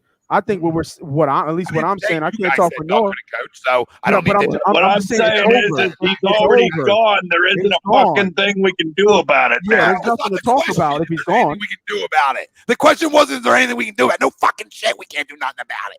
The question was, would you want one of them? Would you want him back or not? Like, would you want him? Who cares? He ain't coming back. So who gives a fuck about the question? But the question was, I wish we didn't fire him. That's all. I just think that was too soon. Okay. Like because the guy wanted a seat at the table and they didn't give it to him. Yeah, like give him this year. If they fail this year with Jalen, then okay, maybe it's time to move on. That would have been fine. Ralph, he deserves a seat at the table. But if Lurie, they didn't give it to him, the owner, but if Lurie's the owner, and then if I don't want to give him a seat at the table, then I don't give him the fucking seat at the table. It's really that simple. Does he earn it? Does he deserve it? Absolutely. Absolutely, he deserves it. But I don't have to. A lot of people, like Jeremiah said, say he can't coach. A lot of people. And another thing too is that your GM shouldn't be telling the head coach who plays on Sundays, dude. How is that possible? How is a coach that's there every single day in practice and in meetings, but a GM that's there one day out of the week on a Tuesday afternoon watching practice gets to have the last say on who plays on Sundays, Nate? Because how is that possible? Because Howie feels that he's just much as responsible as anybody in this organization for that Super Bowl. Then he should be gone. Then he should be gone for the Super Bowl win. What? I said Howie feels just as much as anybody else in that organization that he is responsible for that Super Bowl win. There's no doubt in my mind. I don't know him. I've met him once in my life. And I don't know anything about it, but in my opinion, he feels he's responsible for just as he has an immunity card because he won a Super Bowl. I agree with that. It's bullshit that he feels like he's the only one that's responsible for that Super Bowl ring, and it's bullshit. No, I feel he should have been the first one gone. No, okay? I feel like that he feels that he should have been the first one. He's responsible for winning it, just like anybody else, just as Doug is, just as Nick is. He feels he's in that same conversation that he's responsible. And can you argue with him? Like that's what I'm saying. Like can you they're all responsible, but it is one of the top guys, one of the guys you look at who's at the top of the ladder for that season. How is he not in the top? How is he not there with Doug? How is he not there with Nick? He is. You can't say he's not. I don't think Howie was in those meetings during the bye week trying to get Nick Foles ready and redoing a whole system to build around him. That's not his job. Well, that's my point, though, Nate. That's my point. It's that if you ask Howie Roseman, he's so delusional, and I think it's the owner, too. I feel like they think they played that day. They feel like they played, and they were playing right to feel responsible. Yes, for winning a championship. But that you got to know how you got there, and how you got there was by communication. How you got there was by letting your football guys be football guys, right? And letting your quarterback go out there and play as an MVP level and 11-2, and his knee, what happens, whatever is with his knee, and the ACL happens, and then Nick Foles steps in, and we keep the train moving. That's all that happened. Right. And you let football guys be football guys. And I think I'm sick and tired of the owner having his hands on the fucking team, the GM having his fucking fingerprints all over this team. Just fucking have the football guys be the fucking football guys. Just let them go. Let guys do their jobs. Just let them do their job. Mm-hmm. They've gotten rid of two really, in my opinion, damn good football coaches. One's going to be a Hall of Famer in Andy Reid, and that course ran its course, right? Yeah, So I get agree. that. It was time to let Andy go. It was time How for are you Andy going to too. sit there and let the GM have the final say over you as the head coach who plays on Sundays, dude? How do you let that happen? How does that happen? I'll tell you exactly how he lets it happen. Is that okay? You stay on 53 on Sunday. It's either That's okay insane to me. you listen to us, or we fire you on the spot. That's the conversation, Ralphie. That's ridiculous. I hear you. Well, that's why the two up top are clowns. That's why we're in the situation. And that's why Doug got fired, because he got tired of playing Howie and Jeffrey's game. Here's a question for you. You sat here multiple times on this show wanting Jalen Hurts to be the guy. And Tommy, you said it on Monday, and I back you up with this every single time you say it. I'm sick and tired of going into every offseason wondering who's my quarterback going to be. I'm done with the controversy. I'm done with the drama. I just want one guy to be here for the next 15 years or however long you want to be here for. I disagree and be with the guy. that. I disagree with that. I'm done with it. How are you not cool with that, Nate? I disagree with that because we had Donnie for what? 15 years? Absolutely. Like and I would do that right again. Yeah. And then and then we left. We went from being one of the best teams in the NFC East for a long time. Donnie leaves. Then we transitioned to Kevin Kopp. He wasn't it. And then what was after? Then went to Nick. Then went to Mike Vick. Then went to Nick Foles. So then and then Bradford. Then right. Back And then Nick Foles. Then hold on. We had success with Vic. Let's not forget we had success with Vic. Did right? we though? Did we though? Great quarterback. Yes. Great quarterback. Did we though? With Michael Vick? For what Vic is, I think we did. We saw him become a quarterback right before our eyes. Like he wasn't that quarterback in Atlanta. He was a different quarterback. I'm talking about looking for a franchise guy, not going to every offseason, picking a guy off of free agency or drafting a guy in the 4th round and saying this is the guy. And finding out every Sunday he's not the guy. How many playoff games did we win going with the Vic? offseason like that? How many playoff games did we win with Vic? We didn't win any with him. I think the only playoff I game? think we won one, but I think he in the fourth. No, he didn't. No, I feel like we lost to Green Bay in the wild card round. We lost to Green Bay. So how many times have we been to the playoffs with Vic? Was it just the one time? I think it was. Go in 11. Yeah, we didn't go in 11, we didn't go in 11. We didn't go in 12. We came back in 13. We get eliminated because of a bad Rock Carmichael punt. Stop. Was it with Foles? Yeah, it was Foles. Yeah, it was the 27-2. No. But I mean, the shit's hard. But it's hard, right? The shit's hard to find a franchise quarterback. They don't go on fucking trees. You know what I'm saying? So like we had Donnie, we had the luxury of Donnie. I understand that, but when you already have a guy in this building, when you already had a guy in the building, right, and you ship him away after 1 year, dude, after one bad year. I understand the whole. I'm talking about Carson. I understand the whole injuries and he's been banged up. I understand that, and I understand why you drafted Jalen because you wanted to have a guy behind Carson just in case if it happens again, right? Mm-hmm. But Carson was an elite quarterback. I was a Wentz fan. No, don't get it twisted. I'm a Wentz fan, but I'm not going to lie to you, Ralphie. Howie looks like he made the right call on that one. I'm not going to lie to you because I've never seen a quarterback being at that elite level and drop the way he has. No, you might be right on that. After this Indy year, he might be competing for a starting job somewhere. Yeah, I hear you on 98% of what you've been saying, Ralphie, until you brought up that guy's name. You can't argue for that guy anymore. You can't. It's tough. I'm just saying after one bad year, you just got rid of him. That was just. It wasn't one bad year though. It wasn't. It was. There was a lot of mixed baggage. Yeah, right. Go Tom. Go Tom. You're about to say this injuries. It's concern about. But at the end of the day, you had to do what was right for the football team. No, I got no problem with Carson being gone. Right, that's not my issue at all. My issue was, okay, you're starting over then.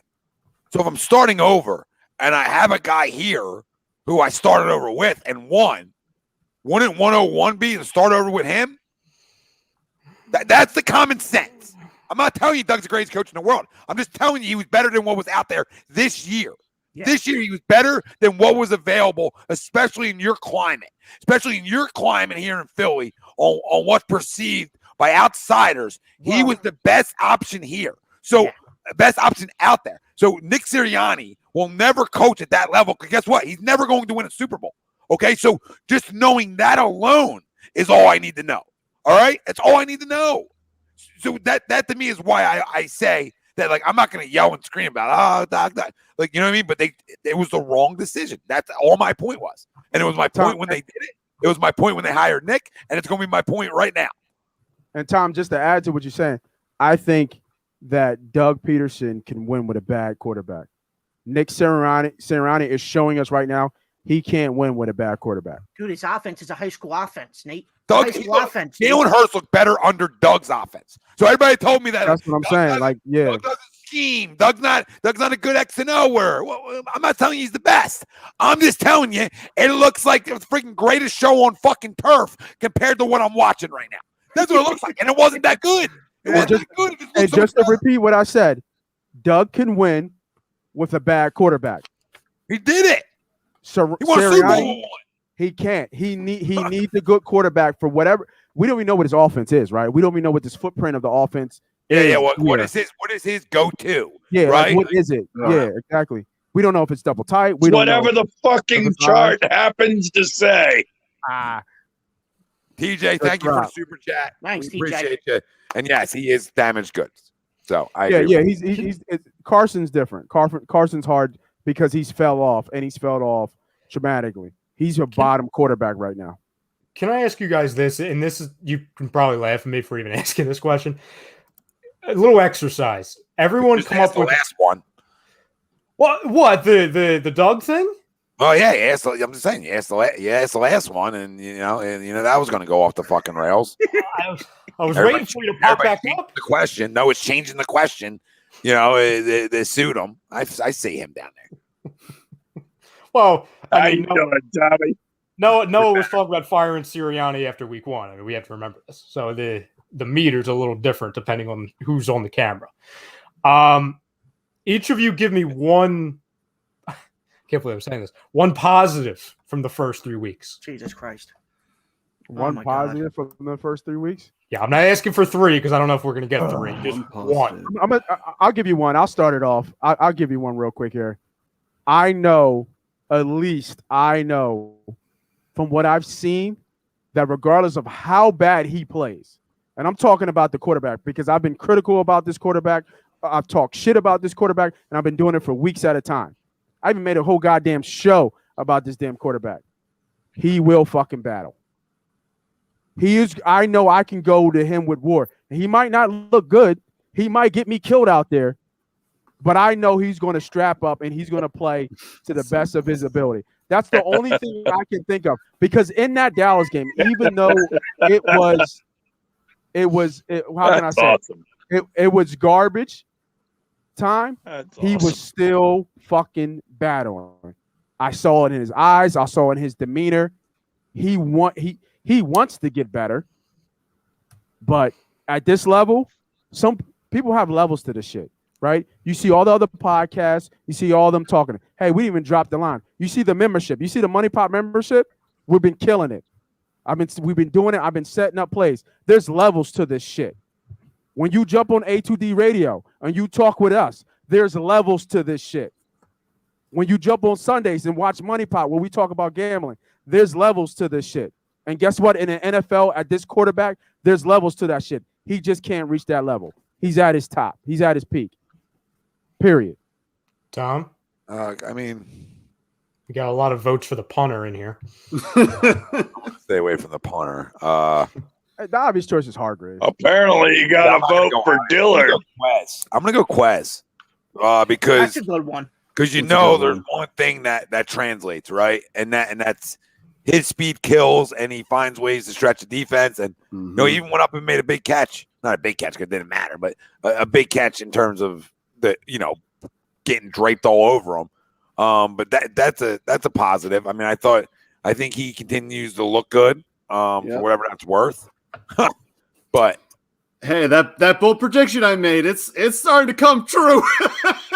What, that Quez was going to lead the in team in receiving? receiving yards. He really might. Jesus Christ, that's so bad. No. I'm gonna stop all this That positivity laugh. right there because nobody should be laughing at that, Frank. We should be crying if that happens. Well, we said we wouldn't be good if that was the case. Yeah, and here we are. Still happy there, Frank? I think my 9-8 prediction is going up in smoke. Yep. Yeah, what were those predictions, man? I forget what I had.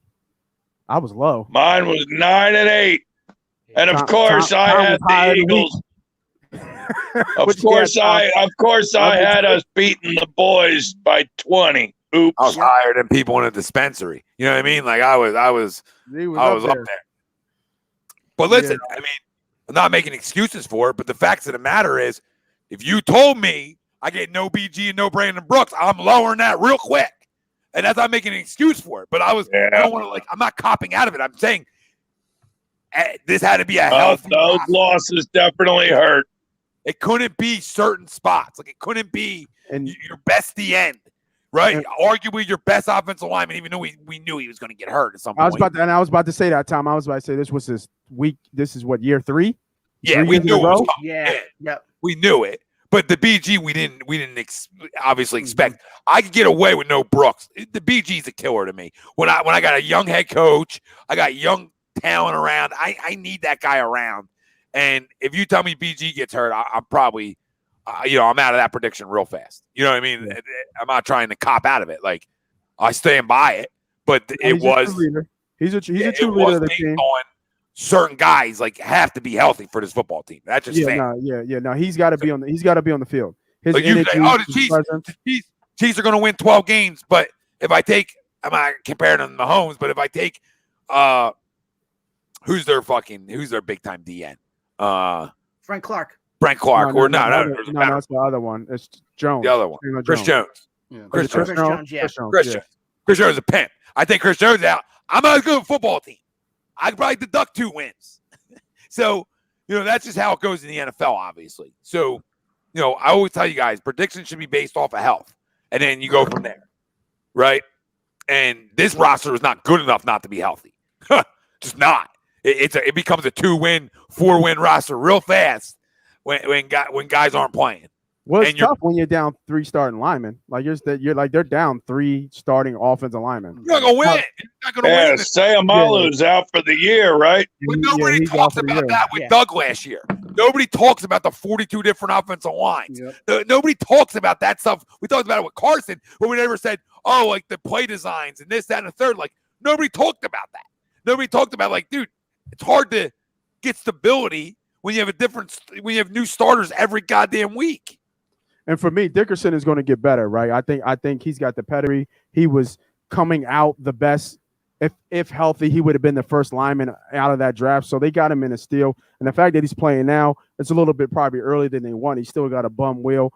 But I see people saying he's playing bad, but I give him time. It's going to take him time to get timing, how to anchor down as an offensive lineman, But, Dillard didn't play too bad, I guess. No, he did not. He didn't play too bad. With the bright lights. So Solomano's going to hurt you because I don't even know who the next man is. Is it Driscoll? No, it's Herbig. And that kills you because Solomano is just consistent. Not great, not going to flash, just really solid. Yeah. DJ, thank you for the super chat.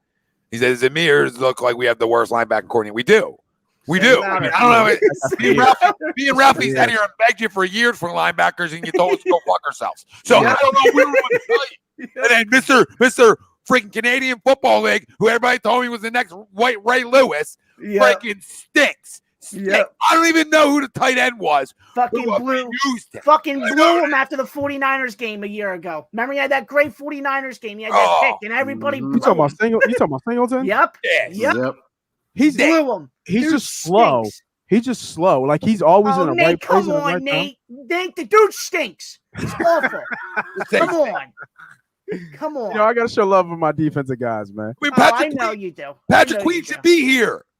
Yep. But he's in Baltimore with the gold jacket. Listen, it should have been one way or the other. Should have been either Justin Jefferson's here and Micah Parsons is here, or the other way around, where it's Patrick Queen's here and Devontae Smith's here. It had to be one way or the other. Yep. I'm okay with Smith over Queen. Ralphie, who's your what's your one positive? Oh, Jesus Christ. Let's get back to the normal conversation. Unfortunately, Jesus is not on the team. One positive. Nah, we haven't seen Philly Jesus since the draft. 2016 draft. Yeah, you gotta have Dodge. I don't blame him.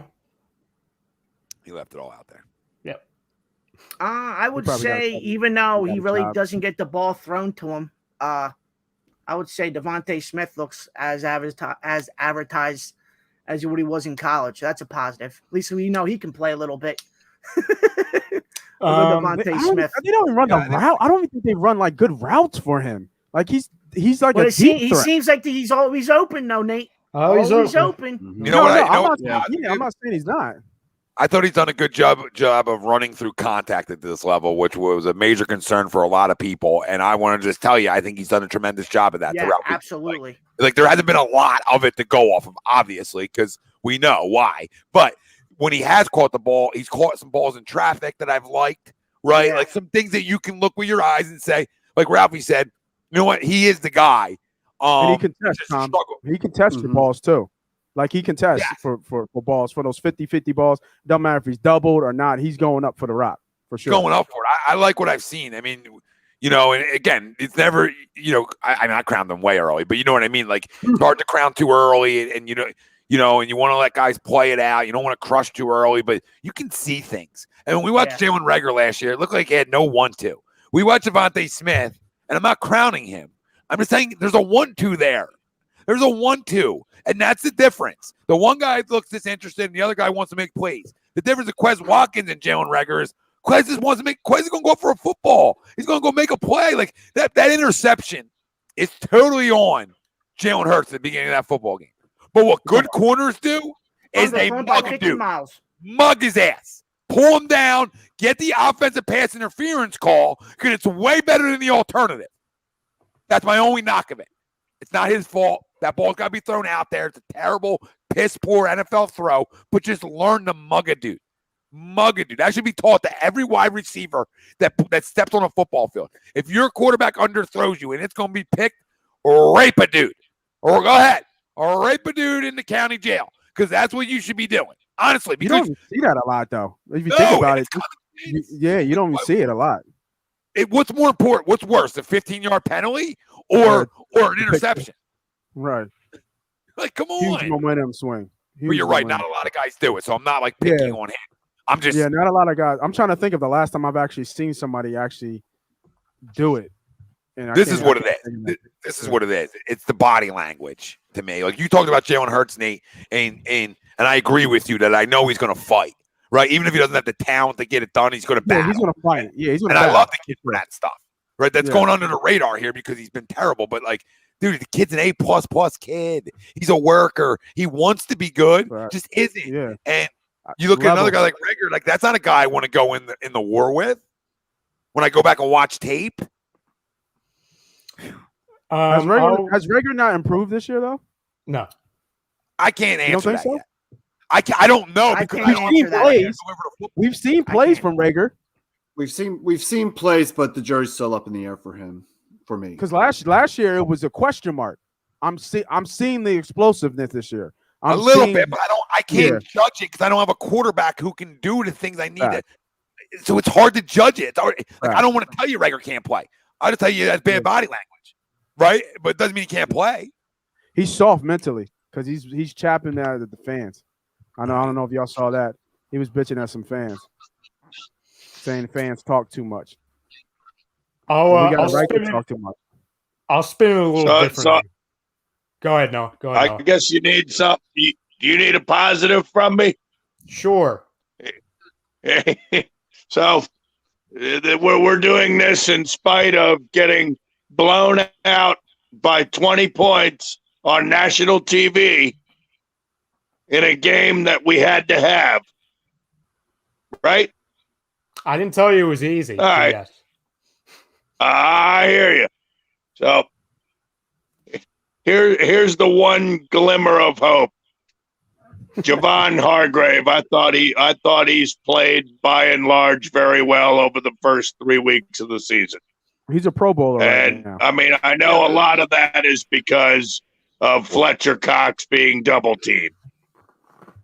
But I think Hargrave, he's definitely made plays, and hopefully that continues. Oh, look, I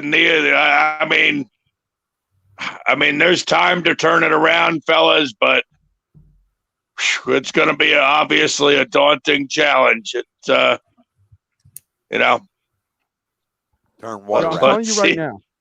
Turn water around. It's a wrap. They're losing the next 4. At that, I think that's false. I think that's false. Because you know the NFL better than that. You just know it. So slow down over there, down there. Slow down. I'm out on this group, but the book 4 losses is just not. No. Book it. Book it. They will I'll lose bet you right now. I'll bet you whatever you want to bet me. I'll bet you whatever you want to bet me. They don't lose 4 You straight lost games. every bet that you bet me with already. You already know. You've lost them all. Not true at What all. bet Now did you're just you making win? things up. Now you just made things up. I'm You're not now making lying it to up. people. Do I ever make anything up? I don't make You shit up. did. We just watched you. We just listened to you make it up. I didn't make it up. But I just don't think they lose 4. I don't think they lose all 4. Like they'll block a punt. What in would a you game. like to You know bet, what I'm bro? saying? What would you Something like to crazy. bet? Something crazy? What do you want? I don't What do you know. want? I'll shave. I guess I'll shave my beard and come on butt face. You don't gotta do that. You know what I mean? Freaking What do you want to do? What do you want to do? What do you want to do? Tell me. What do you want to do? throw some fuzzles at it. Do? Throw some fuzzles at it. Some fazoo? Yeah. Yeah. Loser buys me the new Xbox. How about that?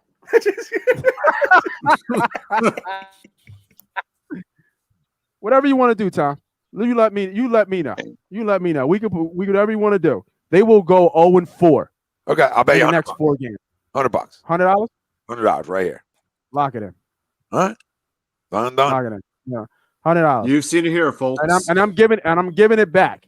So if I I win, don't want to lose, by the way, because I'm tanking for somebody at this point. So I'm in tank mode now, which I never do. Well, that goes along with my positive, Tom. Right, hold up. If I win, Mhm. we'll give 10 free memberships. Put it on the wheel every week. A new member. Whoa. We'll pay for a free month for anybody who wants to join the membership. We'll throw it right back to the people. Same. So whoever wins, we're donating it back to the people. We're doing it right back and giving people free money. More free money. Let's go. Go ahead, Rob. I mean, Well, I was just going to say real quick, going along with the tanking for picks type thing, my one positive is that while we might stink, well, Indianapolis and Miami also both stink because right now, if the season ended, we would have picks 3, 5, and 10. Right. Yep. Right. It's like draft day, the movie, right? Like It I'll take him it too. is. Like, I want him too. Right. Like this is what you have the chance here. This is why this year's so important in so many factors. First off, keep looking at Miami because they stink now. They stink, right? Because Brissett's not good enough. I like Jacoby, but he's not good, right? And we already know what Tua is. I almost want Tua to come back so I know they're bad, right? Jacoby actually gives them a chance to win football games, which I don't like in terms of having their pick. But they don't look promising right now, and we know their schedule's not easy, right? And then you look over at the Colts, it's like you want them to tread a little water so they stay in it. So, like, I would almost root for a Colts win this week if you're smart out there, people. Like, this week you want them to win a game because you got to give some false sense of hope. Yeah, they play each other this week. Yep. Do they? Yeah. They do. Yep. Wow. who plays? Colts and Miami. Oh, my God. Win-win. We want the Colts to win. We want the Colts to win this week. How about a tie? Yeah. Does a tie help us? No, it hurts us. It hurts us. Look at that line. Because we need Indy to feel like they're in it.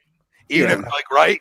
You need to get Miami. Miami can do whatever. They can go 500. That pick, whatever. I just need 3 picks inside the top 15, and I feel real good about myself.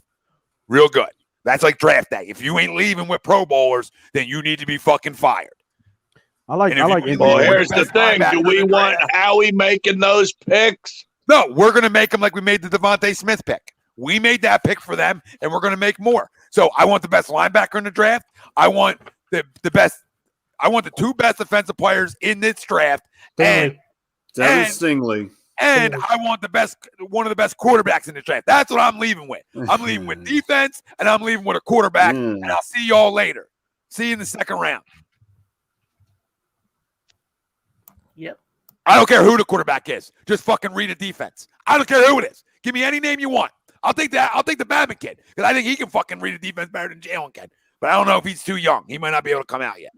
Bryce Young is too young. Fucking of course.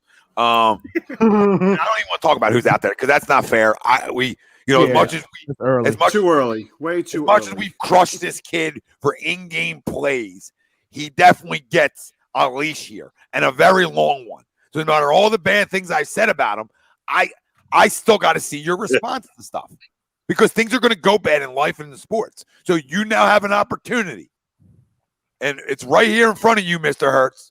Is to show me you can get better through a season. And then what do we do at week 11 or 12 if he hasn't?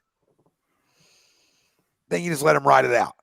That's why I'm still stuck on, no matter how much I'm out, is that he gets 17.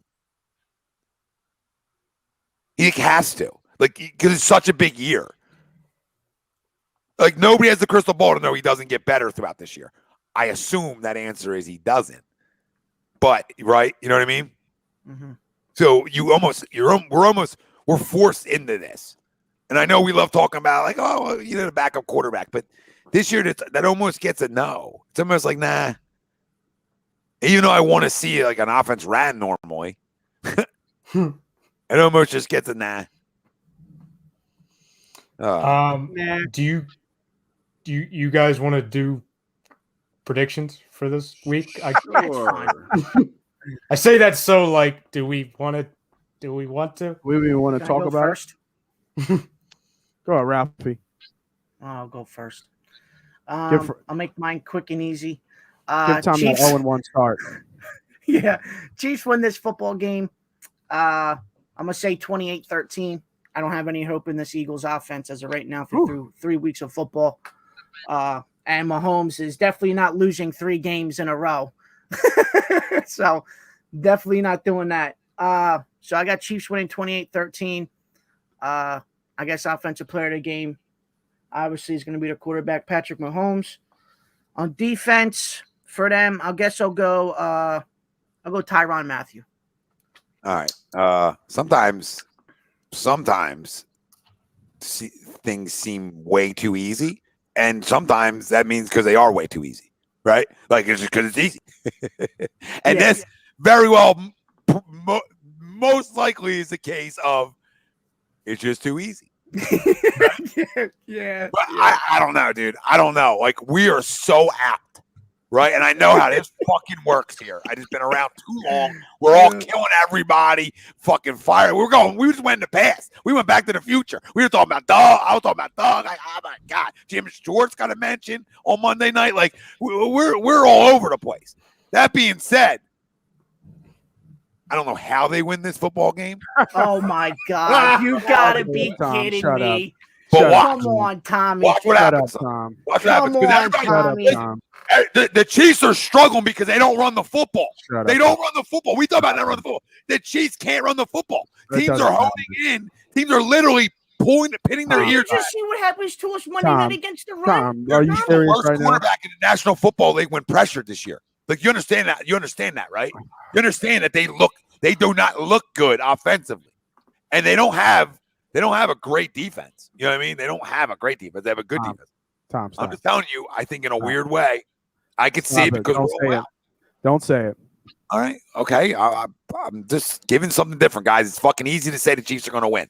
So you guys, you guys can all pick them. I expect the Chiefs to be picked. It's easy to say because it's just what it is. What did I start my whole I've conversation? said it a million times. Don't let your eyes fool you. Don't let your eyes fool you. I'm telling you like a block. You're talking about this is a weird line. This is a weird game. It's a weird line. Don't let your eyes fool you, Tom. Don't let it do it to you. Why am I? I don't think they're any good. I don't think the Eagles are any good, so I'm not homering picking this. It's going to be 41 to like 10. They're going to get Should smoked. be. It It's should gonna be. get ugly. They're the more talented football team coming in here. So it should be. It's not even going to be close. I just got a weird feeling that we're going to run the ball a lot and have success with it and stay in this football game somehow. Somehow.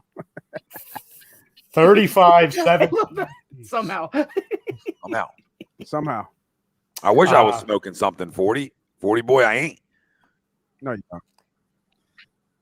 Yeah, You're everywhere right 35-17, Kansas City. That 17 might be a last-minute 7 points, so it might be 35-10 in actuality. Defensive player of the game, I'll go Chris Jones. Offensive player of the game, just because I just want to say his name. And also, it would be typical for the Eagles for this guy to dominate us. I'm not going Tyreek Hill. I won't even go Mecole Hardman. I'll say player of the game, Byron Pringle. Cool. Jake, first off, you guys can keep saying it. I'm just doing something different. Fucking, what don't you guys understand? It's so easy to do what Ryan just did. Like, obviously, that's what it should be. Should be 35-17. It should be 42 to something, right? Like, I get it. I'm not homering it. I'm telling you, it's a National Football League. Crazy fucking shit happens weekly. That shouldn't happen. Teams beat teams they should never fucking beat. Teams go through struggle buses and continue struggling. One us, right? And we probably will struggle again Sunday. Yeah. But, you don't know. You just don't know. They have no right winning that game. We're competing in this football game. Game's also at home, right? So, whatever that means. Nothing. Watch it be just like how we beat New England in New England. Look, Ralph, I think I can see Ralph, that. don't fall into that trap, Ralph. You don't fall into that A trap. block punt, right? I'm a home bad stop throw. Stop it. I'll sleep good tonight making that easy pick. I'll Stop sleep good tonight. Stop it. You might sell me on Dallas on this kind of I talk. don't know why that would make you sleep good. So that's a stupid response. You should That's fucking. fine. Why would it make? I think predicting the Eagles over the Chiefs is stupid. Okay, I if think it makes you that's sleep stupid. good saying we stink, then go to bed because we stink. Well, no shit. I feel You like guys acting like I'm should fucking pick the telling you we're Eagles over good. the Chiefs. You're Did I picking say the we were Eagles over good? the Chiefs. Did I say we were good? Well, you said they're going to be good Sunday if you're picking the Eagles over the Chiefs. Okay, I'm having fun with it, right? It's All right. supposed to be like some differences. We can all be like, "Oh, Chiefs, no shit." No I didn't go at Chiefs. I went Okay. 35-17. You say you're going to sleep good knowing the Chiefs win. Good. Go to bed. Man, I'm with you, Ryan, man. This is a bad spot, Tom. No shit, it's a bad spot. Bad spot to pull this bullshit. You too, Ralphie. You're clapping. You're going with it. I don't want to Because hear it about makes this shit. fucking It's sense. agree or disagree. And this is the spot where I want to disagree with the. No, shut up. We It's ripped the team goddamn for an hour and a half, and now we're beating the Chiefs. It's the Chiefs. Having fun. Like, stop it. No, fun is like we can laugh a little bit. Like I'm not being fucking serious. You guys can Oh no, take. I've never laughed. No, I don't. Well, it laugh. seems like it because you guys are taking my comment having fun. It's like really serious. Like it's like, is everybody shaking their head? No fucking shit. We're gonna lose. We stink. Christ. Just get my fazools back, man. Just get my fazools. God damn it. Frank, I know did we're say not that right? good. No, bad, terrible. So you ready for Yeah, my I would outlandish take prediction? 8 points. Go ahead, Noah. 8.5. Sure. Why would I not? I'll take it. Go ahead, Gambling. Noah. There's a reason there's a line. You know what? Go ahead, Noah. I What you think got for me? I think Andy's time management comes back to bite him in Oh, the ass. Jesus Yeah. Christ. Another one. Come on. Another one. Jesus Christ. No, You guys are really gonna Let him picking win. the worst spot to do this bullshit disagree shit. The worst. I can't stand it with y'all motherfuckers. You know what? This man. smells like a 50 burger. They are going to get fucking smoked. There's no way to laugh it off. It's fucking Patrick Mahomes. Man. And then Andy's coming back to the link. Like, come on, man. Get the fuck out of here, man. Give me something else. Tell me something funny about Ben Simmons or something. Don't do this shit. So what do you got, Noah, as your score? I guess you got the birds, huh? The Chiefs win in overtime, and Andy's bad time management keeps the birds in the game. allows us to tie it to go into OT, and we end up shitting the bed. So you made that shit. I have the Chiefs winning in overtime, 26-20. Ooh, I like it. But I'm just gonna keep it a bean. I keep it real, and I love disagreeing with y'all. I really do. I feel like I'm the outlier when I disagree with shit. But this one is just too easy to call. Like you said, it's easy to say it, and because it's easy, it is easy. They kill us, 37-10. I think you see another quarterback this game. I really do, because he's just not going to be able to keep pace. He's really not. He's just not going to be able to keep pace. It's going to be 14, 20, maybe 3 real fast. What, a Joe Flacco will? I mean, it's not 2008 or 2011 or whatever, the last time he won a fucking Super Bowl. I just don't see them coming out this game and not doing the same thing. They're going to run the ball, obviously. But if that doesn't have success, that's too easy to call, right? We're predictable. So much has been about them running the ball. What do you think they're going to do? Right? What do you think the first 2 plays are going to be doing? They're going to be run plays. He's not going to come out and pass. He's going to run the ball. He wants to prove. It's going to be an RPO. Yeah, he wants to be an RPO, Nate. He feels like he's got to win over the fans for some reason. Like everything he's doing is not even. It's like he's coaching, but he's also playing cater to the city to win everything over. The unspecial Philly. Yeah. I mean, the Philly unspecial, right? As they're calling it now. Wearing the Beat Dallas shirts and everybody getting a Beat Dallas shirt. Playing the old games. Like it's like a high school Thanksgiving game. Right. Well, like you're catering. Don't quote. We don't need to be coddled. We know football. We don't need you to make sure that we're okay. Coach the fucking game. Get a W. Like, what are we doing here? And it's scripted already. You know it. You all know it. He's going to come out and run the ball. And it's just going to be too easy. And the Chiefs can't run the ball. And all they're going to do, it's Mahomes. He's going to just throw. I don't. Oh, by the way, I have Travis Kelce scoring the game-winning touchdown. I think Travis Kelce gives us problems big time. He's going to have a big game. With our linebackers? He's God. He's going to have whoever has him in fantasy. That might be a 50 burger right there in fantasy. Yeah, he's going to have a big game. It's just it's hard to even explain and put into words what we haven't. I'm trying to find different words to say about this shit because it's already been said from multiple people for multiple times over and over, week in and week out.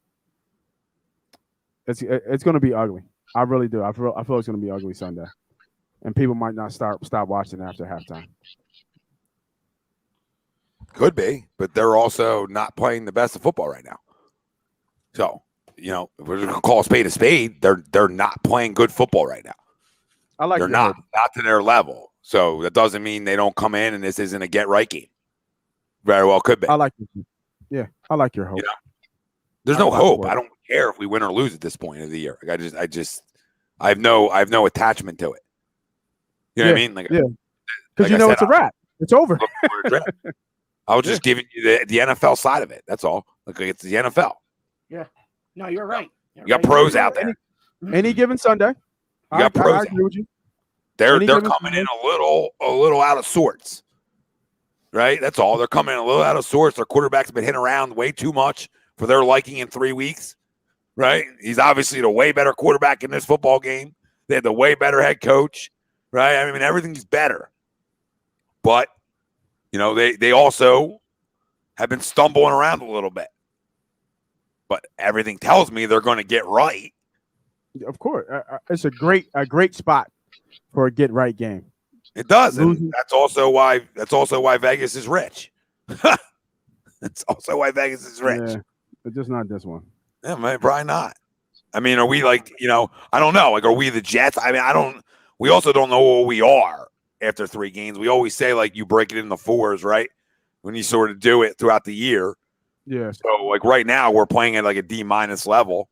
I'm just curious to see what we get, right? Like, if we want to try to like not hold out hope, but we're curious to see like what do we get from Jalen Hurts after a terrible performance, right?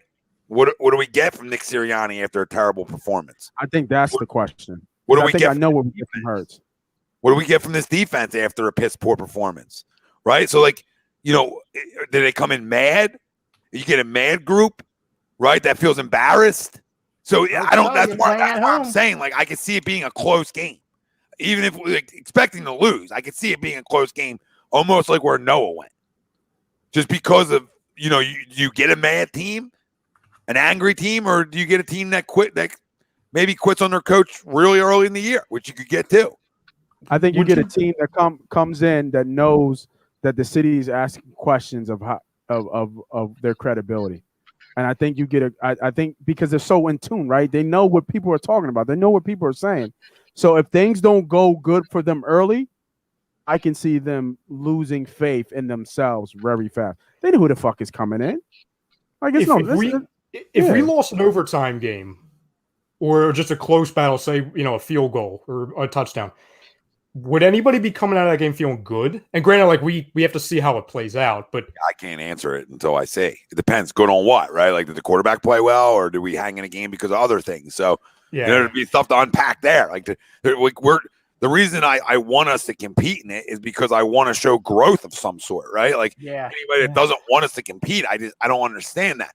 Now, that doesn't mean I'm going into it, and when we lose, I'm going to be devastated. No, because I expect to lose. I think this football team probably expects to lose. But the way that can switch inside a problem, that's my thing too. Yeah, but Nate, that can change very quickly on an interception. That's what I'm saying. Like we need early success. Yeah, and I don't think we're going to get it. Yeah. But it's not crazy to say like the way they're playing offensively, it is not crazy to say that maybe our defense comes to play after getting embarrassed Monday night. It's not crazy. This I will come to your side on this. And Nate, did you say we got to start off like we have to get off to a hot start? Because it's not just a hot start. I think we need to have the game momentum and the flow of the game. You feel it, right? When you watch the game, you feel the game. Some people can, but most us every week is different too. We can feel the game, and when those momentum shifts. And I had a really smart head coach tell me there's 3 momentum shifts in the game. Usually turnovers or a bad call, a timeout. There's usually a shift. We need the beginning of the game to be as scripted and almost perfect as you can. We don't have to score points, but we need to go out and execute. We need to move the change. We need to get stops. Like things like that keep us, like Tom said, in the game. We need to feel that this is a winnable game. Well, hear this one. This is from Uncle Sweeps, and he's not an Eagles fan. He's always in our corner, but he's a Dolphins fan. He said, if you're opportunistic, then this is the right time to catch the Chiefs while they're on the struggle bus, or it's the worst time to catch the Chiefs because they're on the struggle bus. So you know what I mean? It's like it's that catch-22 here. Where are you an opportunistic football team? Are you a hungry football team? Because if you are, you can compete.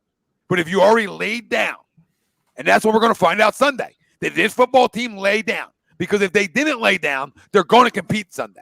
And that doesn't mean win. That just means compete. Look like an NFL football team.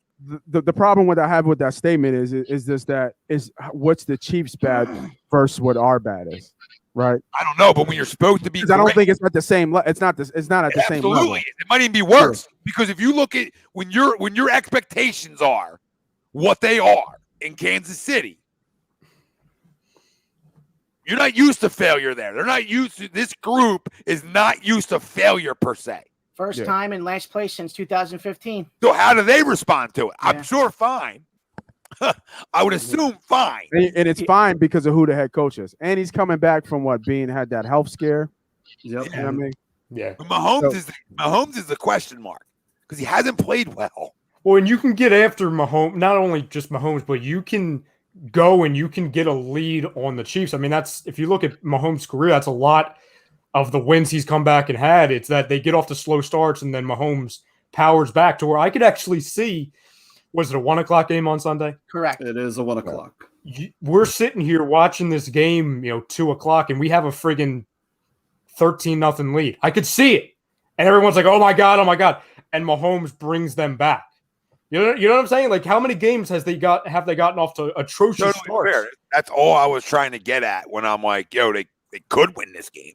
I'm not putting my reputation on it. I'm not gonna. No, nobody's betting $100. Yeah, Nobody's I'm betting not $100. guaranteeing it, but like crazy shit happens in this league, and you would expect a pissed off football team if they're good or not good. You know what I mean? You would just expect a team like hungry to get a bad taste out of their mouth a little bit, and maybe that can lead to some success inside the game. I don't know. This is why you lace them up. I would just have leaders more in that point. You got to look to your leaders, and who are your leaders in that team, and what the eyes are saying. And I can't answer that question. I don't know who the leaders are. I really don't. Fletch, Kelsey. I think it was BG before he got hurt. Like if we were going to Kansas City, I would tell you it's a fucking roll job. Or a roll job. They might put up 50 and feel good. The only thing that can give the Eagles any sense of feeling good about themselves is the games here. Yeah. Yeah. But I think the crowd, the Philly fan, the Philly crowd, we have so much emotion right now because of Ben, because of the Phillies. Oh yeah, right? one bad drive. And now, so if we go back to back 3 and outs, oh my God. That's exactly, Ralph. Yeah. So that's what I'm saying. Like the Boo Birds will be out quickly, Tom. Yep. And that stadium will turn real fast. Yep. Real fast. Agreed. And it's and it's not just the Eagles' fault. It's everything coming out. Because you know what? We can never have anything fucking nice. Yeah. And guess what we're gonna get this weekend? The quarterback's gonna play well for some reason. I hope so. I'm rooting for the kid. And then I just know how my life goes, and then I got to hear from people all week long. Did you see the shit that I've been fucking battling? I know. It's ridiculous. And now everybody's talking about, now you see, it's Fletcher Cox overrated. The season's a wrap. You see it all afterwards. It's just like, I love it though. I love it. Though. Keep it coming. Because what we going to do over in A2D Radio, what we going to do here in Money Pot? We're going to keep fucking winning. I'm the king around here. I own Wednesdays. Think that. I fucking own Wednesdays. It is mine. Takeover. Yeah, Bob, probably. Yeah. Probably, Bob. I mean, I think people would ask, right? Probably. Shit, they might ask for a redraft. Yeah. I'm just, I agree with Bob here. If they're down a lot, nothing in the first half. And I'm only laughing because it's very possible. And you do it because you just want to see a different look with a different quarterback to see if you get a spark. Because that's at that point, if you're down 28, almost 30 points in the first half, you're looking for something or anything to spark your offense to make it have it look the way you want. Not saying that Flacco or Minshew is going to start the next game, but you're just making a change just to see. Bill, 2 questions. One, I don't think anyone thinks they're tanking, first off. And Bill, I picked them to lose, Bill. So I don't know if who's dreaming, Bill? I don't think anyone's going to say they're tanking though. No. Like, I don't think we're here where they're trying to lose games. No, I don't think. I just don't think they're good enough. I just don't think they're good enough. They're just not good. They're just not. And the marriage between the head coach and the quarterback has to work. It has to work, and it's just not working. And we talked about it earlier, maybe a half an hour, an hour ago. And I'm gonna shout out to Noah right now because he hit that over 45 with ease. I don't know. He doesn't know what the hell I'm talking about, so maybe not. Over 45 minutes of saying over 45 minutes. What? But to go with your point, Ryan, I'm here. And we said, like I said, what we said earlier, I'm not sure as of right now because we don't know what this offense looks like. We don't know what this offense is. So is Jalen Hurts playing at such a poor level that it's making Sirianni look bad? I don't know the answer to that question. I'm not sure about that yet. Hey, Sirianni's offense could be great. We just haven't seen it run the correct way. No, we said this earlier, Nate. It's definitely not helping them. Is it whether it's 100%, whether it's 60%? It's definitely not helping. They're both bad, but one's definitely not helping the other, and vice versa. No, not at all. It's just not working. It's not working, and you know what I mean. And like I said, I mean, I think if it gets ugly early, I mean those fans are going to flip real quick. We don't got time for the bullshit right now. We didn't got the Phillies that broke our heart. We done tired of this Ben Simmons bullshit. Flyers are starting, but I think they lost in overtime yesterday, right? Yeah. You know what I mean? And now we got this shit with it's a football town, man. Always will be, never change. And we can't stand having the Birds being bad like this. We can't stand watching bad football on Sundays. It fucks up everything in the week. Everybody knows it. Everybody face says it. We're drained right now, emotionally. Yep. Yeah, easy money. I mean, you're spot on, brother. Yeah. Stuff we've talked about and gone over ad nauseum. Yeah. Ad nauseum And have a good game. And for me, I got the Eagles losing 31-20. So, yeah. That's where I stand. and for people who are talking about the line, minus 5.5, I haven't seen that line. It's 7.5. Like I said before, by Sunday, and you can catch us at 10:30 on Money Pop Podcast. It'll tick up to probably 8. It'll tick up closer to 8. You'll see money start to pour in. Right now, understand when people bet, they bet really early in the week, and then they just watch where the line drops, and then you see the line move come Sunday, football morning. So just wait.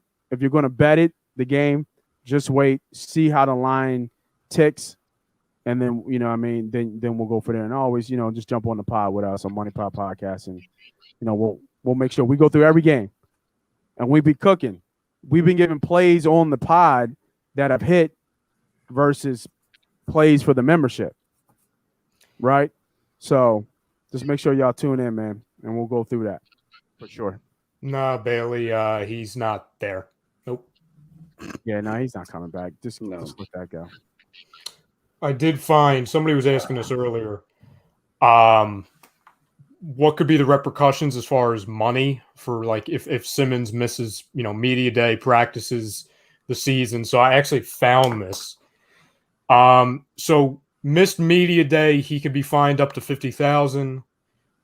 For missing practice 1, he would be fined $2,500. Practice 2, $5,000. Practice 3, $7,500. Practice 4 and beyond, up to $50K. Can I stop this for a second? Yeah. Who the fuck cares about this? Like, to the guy who asked the question, like, why do we care about what Ben Simmons is getting fined? I give a rat's ass what he's getting fined. I give a rat's ass what he makes. I give a rat's ass about Ben Simmons. I don't give a fuck what he's making, what he's losing, what slippers he's wearing anymore. I don't care about it. Would rather just stay, not even talk about him. We can talk about him from here on out when he gets traded, and then we can discuss if we like the move or not. Until then, he's not welcome to be talked about anymore because he wants it. He wants people talking about him, worry about his money, worry about all this other shit.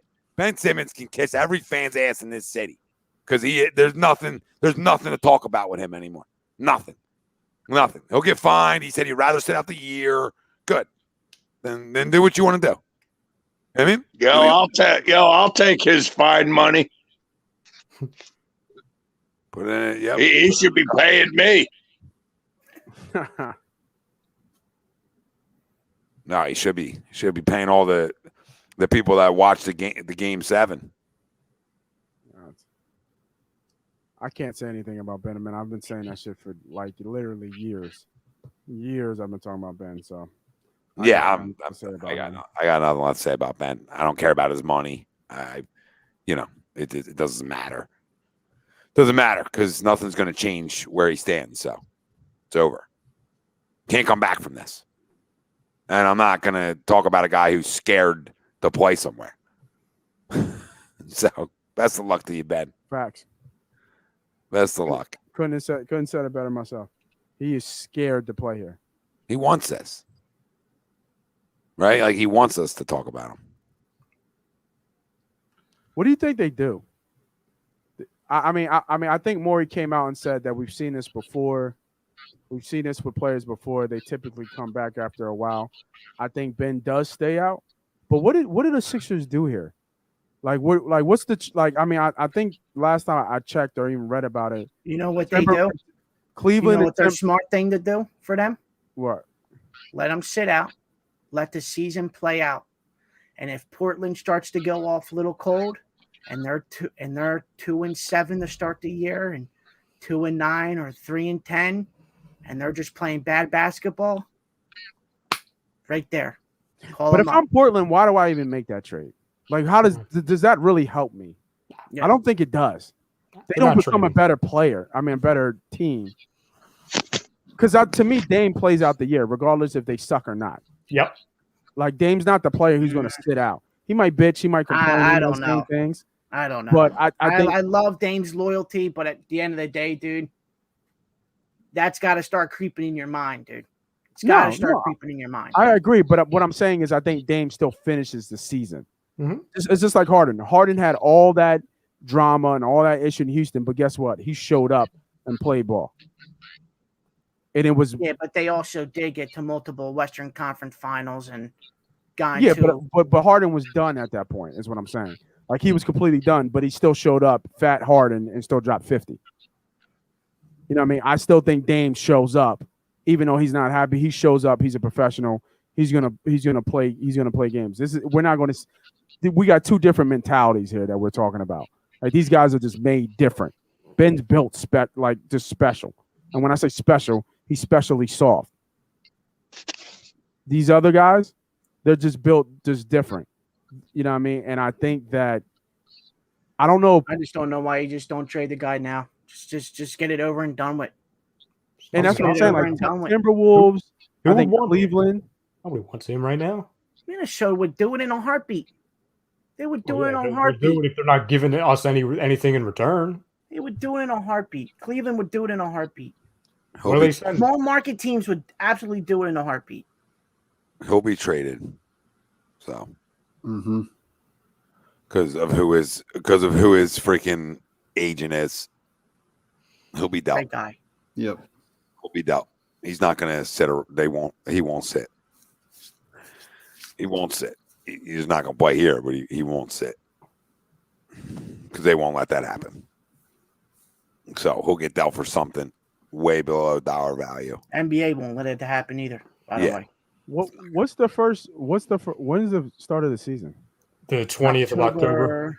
Yeah. How is it that early? Is that fast? Yeah. Yep. How did they start preseason? When they start preseason? So next week. Next week. At least? Next week or 2 weeks from now. I know training camp just opened up yesterday. Yeah, I saw that. Yeah, I just wasn't sure that. Are they playing the full 82 game slate, or is it 72 again? Yep. Back to normal. Full 82. Back to normal.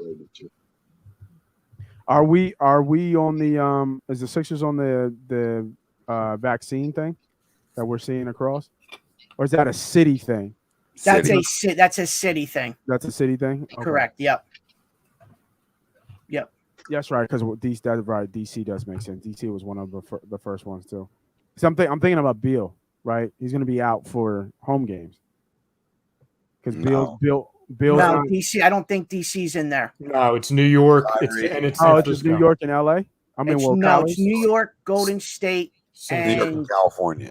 Yep. Yeah, Mm-hmm. but it's different with the whole city stuff. So Kyrie's affected, Wiggins is affected.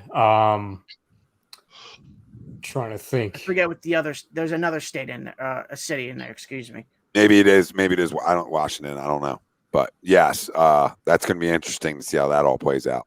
Yeah, because I think that's where you have some leverage with Ben, because you have players. Think, obviously, if Ben has been vaccinated, then you're going to have him for obviously 30, 40 more games versus not having a star.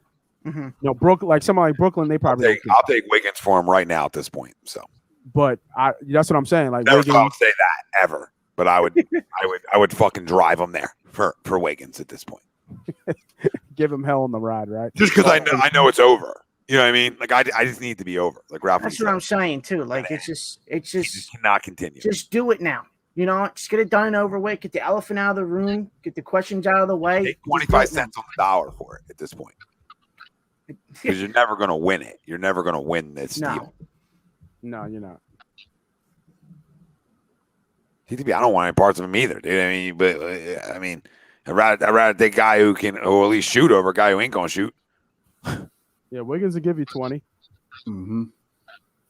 We're not going to Fellas, get I got a call tonight. See you, Noah. Later, boys. better now. Later. And TTP, it's not about who we want at this point. It's just not about that. Yeah, that's long overdue now. That ship has sailed. Yeah. You have to wash your hands with it now. Yeah. Like, I would love the Indiana trade we talked about, a month or so back, but I was like, I think that would fucking blow somebody over that deal. Looks like a freaking king's ransom. Yeah. Oh, you talking about the first deal that came out, right? That was a very first deal, right? I think the first deal was Golden State. Now the one that Tom and I were talking about, it was You're talking about Brogan or whatever his name is? Brogdon, Levert, and a first for Simmons. Yeah, I thought that was the first one. I thought that was the first rumor. Like the No, it was just Brogdon in a first. Yeah. Okay. Yeah. I would have pulled the trigger on that. And then the other, it was 3 stages. It was Brogdon in a first, then it was Brogdon a first, and it's sign and trade with McDermott, but then McDermott went to the Spurs. And then it was Levert, Brogdon in a first for Simmons, and like a pick swap or something. I don't give a damn about picks. Because the Brogdon in the first was before the draft. Yeah, correct. Yep. But that was real though. That was on the table. Yep. Yeah. Okay. And then that pick became what, like the 12th pick in the draft or something like that? Yeah. 15, somewhere in there? Yeah, something like that. Yeah. Well, it's to Tom's point, like the take the positives of it. I heard the one thing that we talked about this last week before Doc spoke. I didn't think I would ever see Doc do this just because of his loyalty to veteran players, but it looks like, and he said, with Ben or without Ben, unless Ben's actually playing on the team, which we know that's never going to happen, Maxey's starting point guard. Good. Good. I can't begin to describe how happy I am about that. It might be the only happy thing in the city. 50.5. Somebody was asking for the over-under Sixers win total. Is that 50.5? 50.5. That was down from last year. I was going to say, what was it last year? I think it was like more. I think it was like 53, 54. And did they beat it last year? I mean, let's not get it twisted. As much as I don't like Ben, they're not a better team without him. Depends. Depends on who, what, Maxey? Well, one, and then it depends on what you get back. I'm just saying as of right now, if that's just leaving it as it is right now, not factoring in trade or anything like that. They are not as good as a team where they are with Ben Simmons on the field. I think that's unanswered. Like yes. I think it's open ended because I don't know. Like I love Tyrese Maxey, and if you work hard, you're going to get the results if you've got talent. Right? I say it to my kids I coach all the time. Right? If you got the talent and then you won't put the extra in, you're going to be okay. But from a defensive side, I think we're fine there. I think really? I think for without years, Ben? Hear me out, Nate. For years, I was Mr. Like, let's get handsy. I love great defense, right? And we've been, right? Even the Horford team, we've all had really good defensive teams, okay? I'm over it now. I got one of the best rim protectors in basketball. I got Danny Green, who's a proven defensive stopper, all right? And I got Matisse Thybulle. Like, how many defensive guys do I need? Like, really? Like, it's getting outlandish that I need everybody's got to be a first-team all-defensive guy. Like, I need scoring. I need guys who can like. I agree with Matisse. Right, Matisse is starting to blossom, in my opinion. We see not even just on the Sixers, but we seen him in the international point where he's starting to blossom. So I agree with Matisse, but I still don't think he's as good as Ben defensively. Yeah, but you get killed because the guy's a liability on offense. You're literally playing on the power play. It's the power play for defense. Yeah. No, he is. 5. I agree. The two teams that we're focused on, right, as far as the Eastern Conference, Milwaukee and the Nets, at the end of the day, you look at what they have. You're not stopping that. You're not stopping what they have. So, to Tom's point, you have to be able to score with them. And I agree, Tom. Like, it's completely unanswered because we've seen what Tyrese has been able to do in a rookie season, grow in a rookie season, which we know this. He's grown more in a rookie year than Ben has. He sat down for a while, remember, right? And he didn't play. Yeah, and Doc talked about that in the press conference to where there were some things he didn't like from Tyrese at all, and he gave him like a month breather, and then they went back because they had to. Because it was something I don't know if it was COVID or injury, but he improved just in that month alone. So that was a Maxey and what was he? How many points was he averaging? Frank, maybe if you could pull this up, how many minutes he averaged last year. But now you're going into starting minutes, right? And here's the other thing. As much as, the Simmons camp and everyone wants to say, oh, well, Simmons can't be the player he is playing with Embiid. Well, it's twofold. Embiid can't be the guy that he is when playing with Simmons. Yeah, Donovan's point right here. He won't be getting double teamed as much. Thanks for the super chat as well. Yes. Yep. Thank you, Donovan, because this guy now doesn't have to worry about playing the perimeter as much to leave space for Ben. It's hard for me to agree with you here, Ryan, because they won a lot of games together. And to say that it doesn't work, I think it works. I never said it didn't work. It's never gonna blossom to what we want it to be unless he took his game to another level, which he's refusing to do. Right. Okay. Okay. I've been on the path that it works with them too. I've been on that game. Yeah, I think it works with them. They won a lot of games together, but it's never going to go past a certain point now, unless he is willing to take his game past a certain point for us to go past a certain point. I look at the other guard, and his game is past that point. His game is he's a scorer. He has something that you have the game plan for offensively because he's electric. And when you have a big man and a damn good point guard, I think that's a recipe for just as much success. Like I think Maxey and Joe can have just as much regular season success as Ben and Joe has. Yep. I truly believe that at this point. And then I'll just say the same thing you just said to me. I think that question's unanswered. I got true. It absolutely is. Yes, I got to see that. I got to see that because even though Maxey's looks good, second-year players in the summer league are supposed to dominate the way he dominated. Right, Ryan, I got those stats for you. For Tyrese Maxey, 15.3 postseason, 13 minutes. So, and Nate, to be honest with you, and I don't want to speak for Tom or anybody in the chat, but I think our confidence in Maxey, at least for me, it has nothing to do with the summer league. I didn't even watch it. Mine just has to do with like I'm a big response guy. Me and Ryan talk about all the time. Like, okay, you had a little bit of a hiccup halfway through your year, right? And it could go two ways for you as a player: head down, mope, or say, nope, I'm gonna get back to work. And guys who are willing to get back to work are the guys that I think I can win with.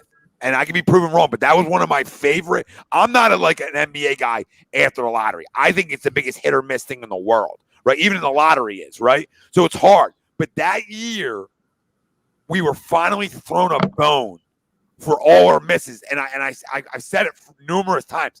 Tyrese Maxey's a lottery player. If there's March Madness, March Madness killed his stock for whatever reason, and we got a lottery guy. Maybe if you go back and look at that draft, right, he's a top 8 player in that draft, easy, maybe even higher than that. So. That's the crazy thing. It's like for once in Philly, we might have got a gem because of the crazy world we were living in. Maybe. And wouldn't it be perfect, though, Nate, for him to come in and be a fucking baller and it's just a big FU to the guy who was here? Here, I'll rattle it off. Don't we deserve to win when a guy leaves instead of a guy leaving and winning? Right? Because the guys always leave and win somewhere else. I think it's our turn to have a guy leave and we win. And Broad Street, fuck Ben. Fuck Ben. That's what we need. I think it's going to be refreshing because we're going to see a player who's willing to take it to the cup and score at any given day. And wants to get better. He wants to get better. That's the biggest thing. He's going to need to grow, right? He's going to definitely need to grow because starting in the NBA, playing the point guard, you're going to have to learn. Right, you're gonna have to learn, and I'm not sure. So, what is our 5? Are we saying that Maxey's our point, and then who's our 2? The same thing. It's the same starting 5 as last year. Just get rid of Ben, put in Maxey. Yeah, Maxey, Seth, Danny, Tobias, Joe.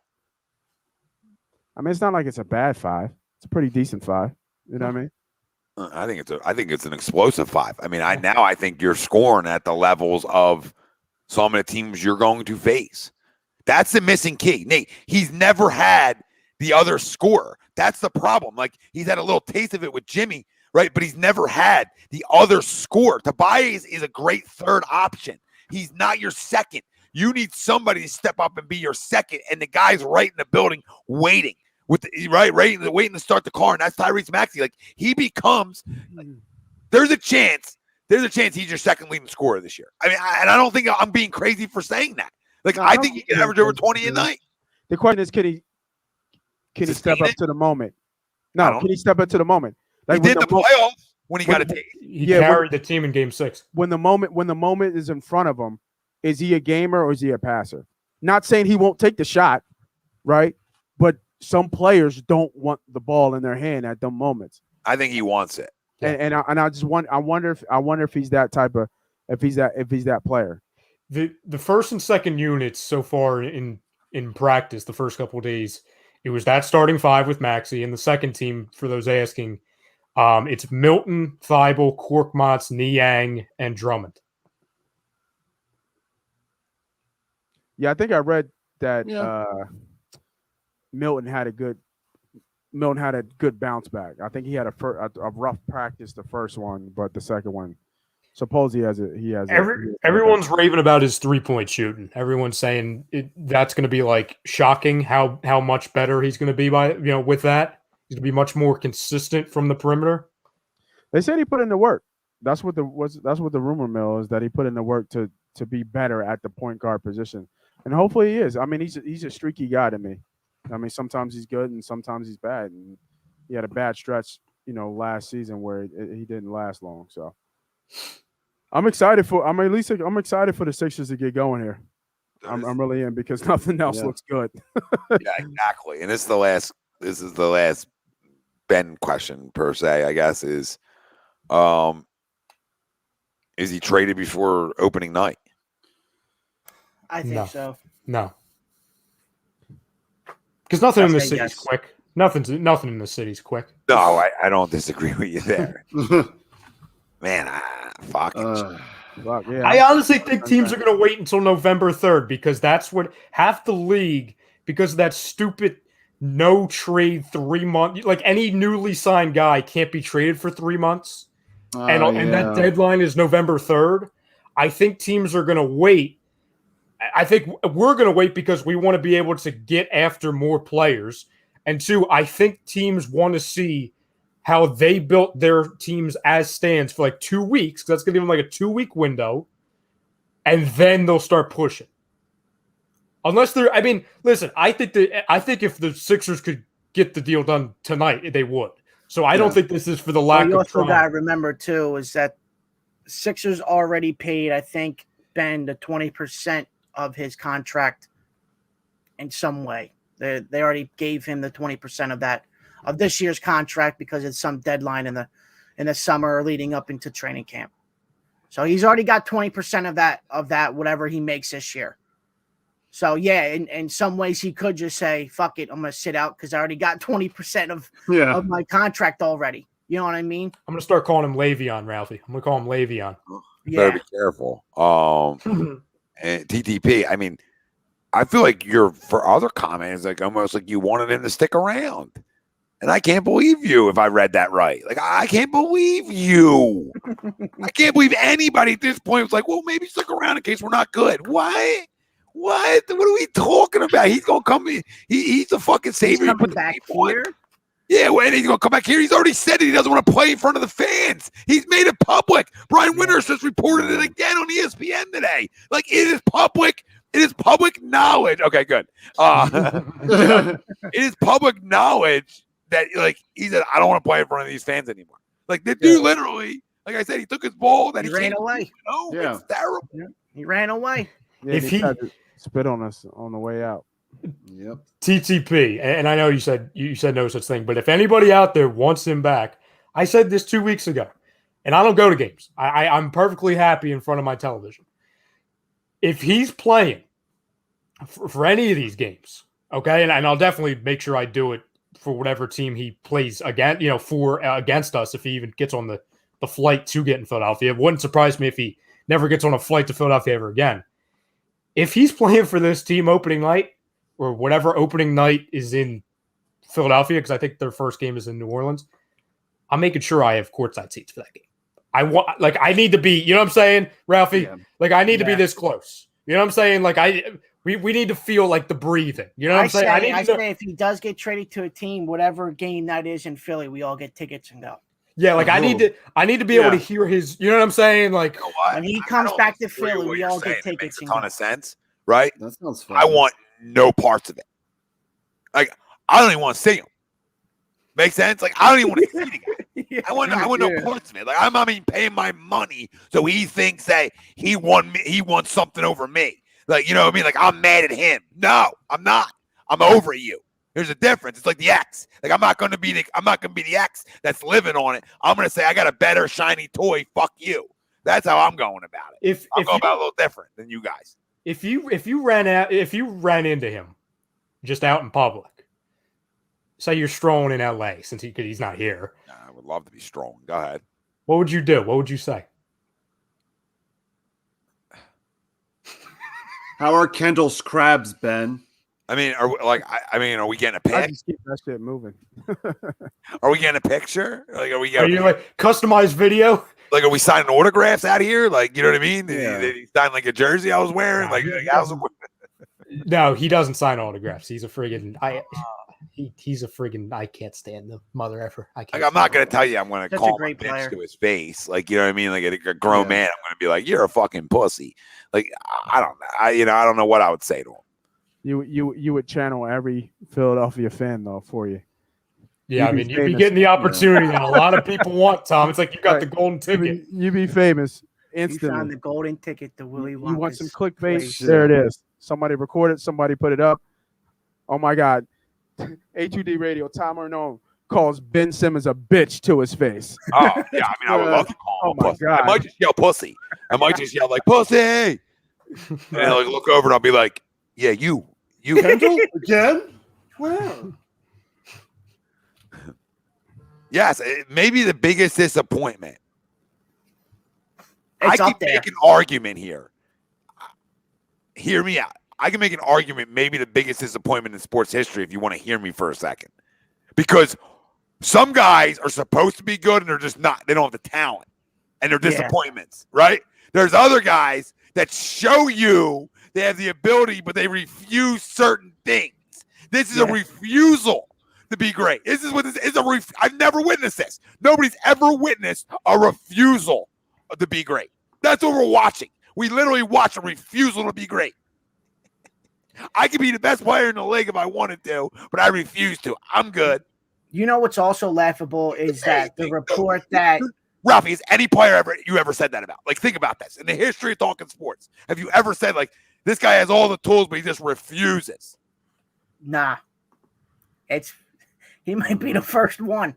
Yeah. He might be the first one, and you know it's insane because we've been sitting here for 5 years now with this guy. Is if he just gets a jump shot, good luck defending him. Just good luck defending him because he's going to be unstoppable. Ralphie, the most gifted, physically gifted, size, speed, athleticism, strength athlete I've ever seen in my life. Wasted talent. Right? And that guy had the same amount of shots that I did in the last 4 games of that series. Wasted talent. Yep. He had the same amount of shots as me. Yeah, he did. That's not good. I know Ryan loves trade proposals, so I'll give him one. It's not a great one, but would you do it? Jeremy Grant, Josh Jackson, Killian Hayes, 2023, first round pick, top 5 protected for Ben. To Detroit. I'd do that in 5 seconds. Yeah, I would. 5 seconds. I would. Yeah. Wow, we're there now. We're fucking Jeremy Grants. Jesus Christ. You know what I mean? I'm doing it too, by the way, but I'm just saying, like, I can't believe we're there. You know why I do it also? Because the Detroit fans said no. Yeah. You have him and Kate Cunningham. Nobody want to shoot. Oh, my God. Oh, Lord. Got 2 lefties. You're in trouble. Jesus. You got 2 lefties. Night. Yep. Oh my God. We went from Both trying to run your point. We went from I didn't want to talk about him to talking about him for 23 fucking minutes. Why I can't? Ralphie, should I do it? I was gonna wait. What are you doing now? I've been sitting. I've been holding on to something. I sent it to Ralphie. I created what I can think can only be known.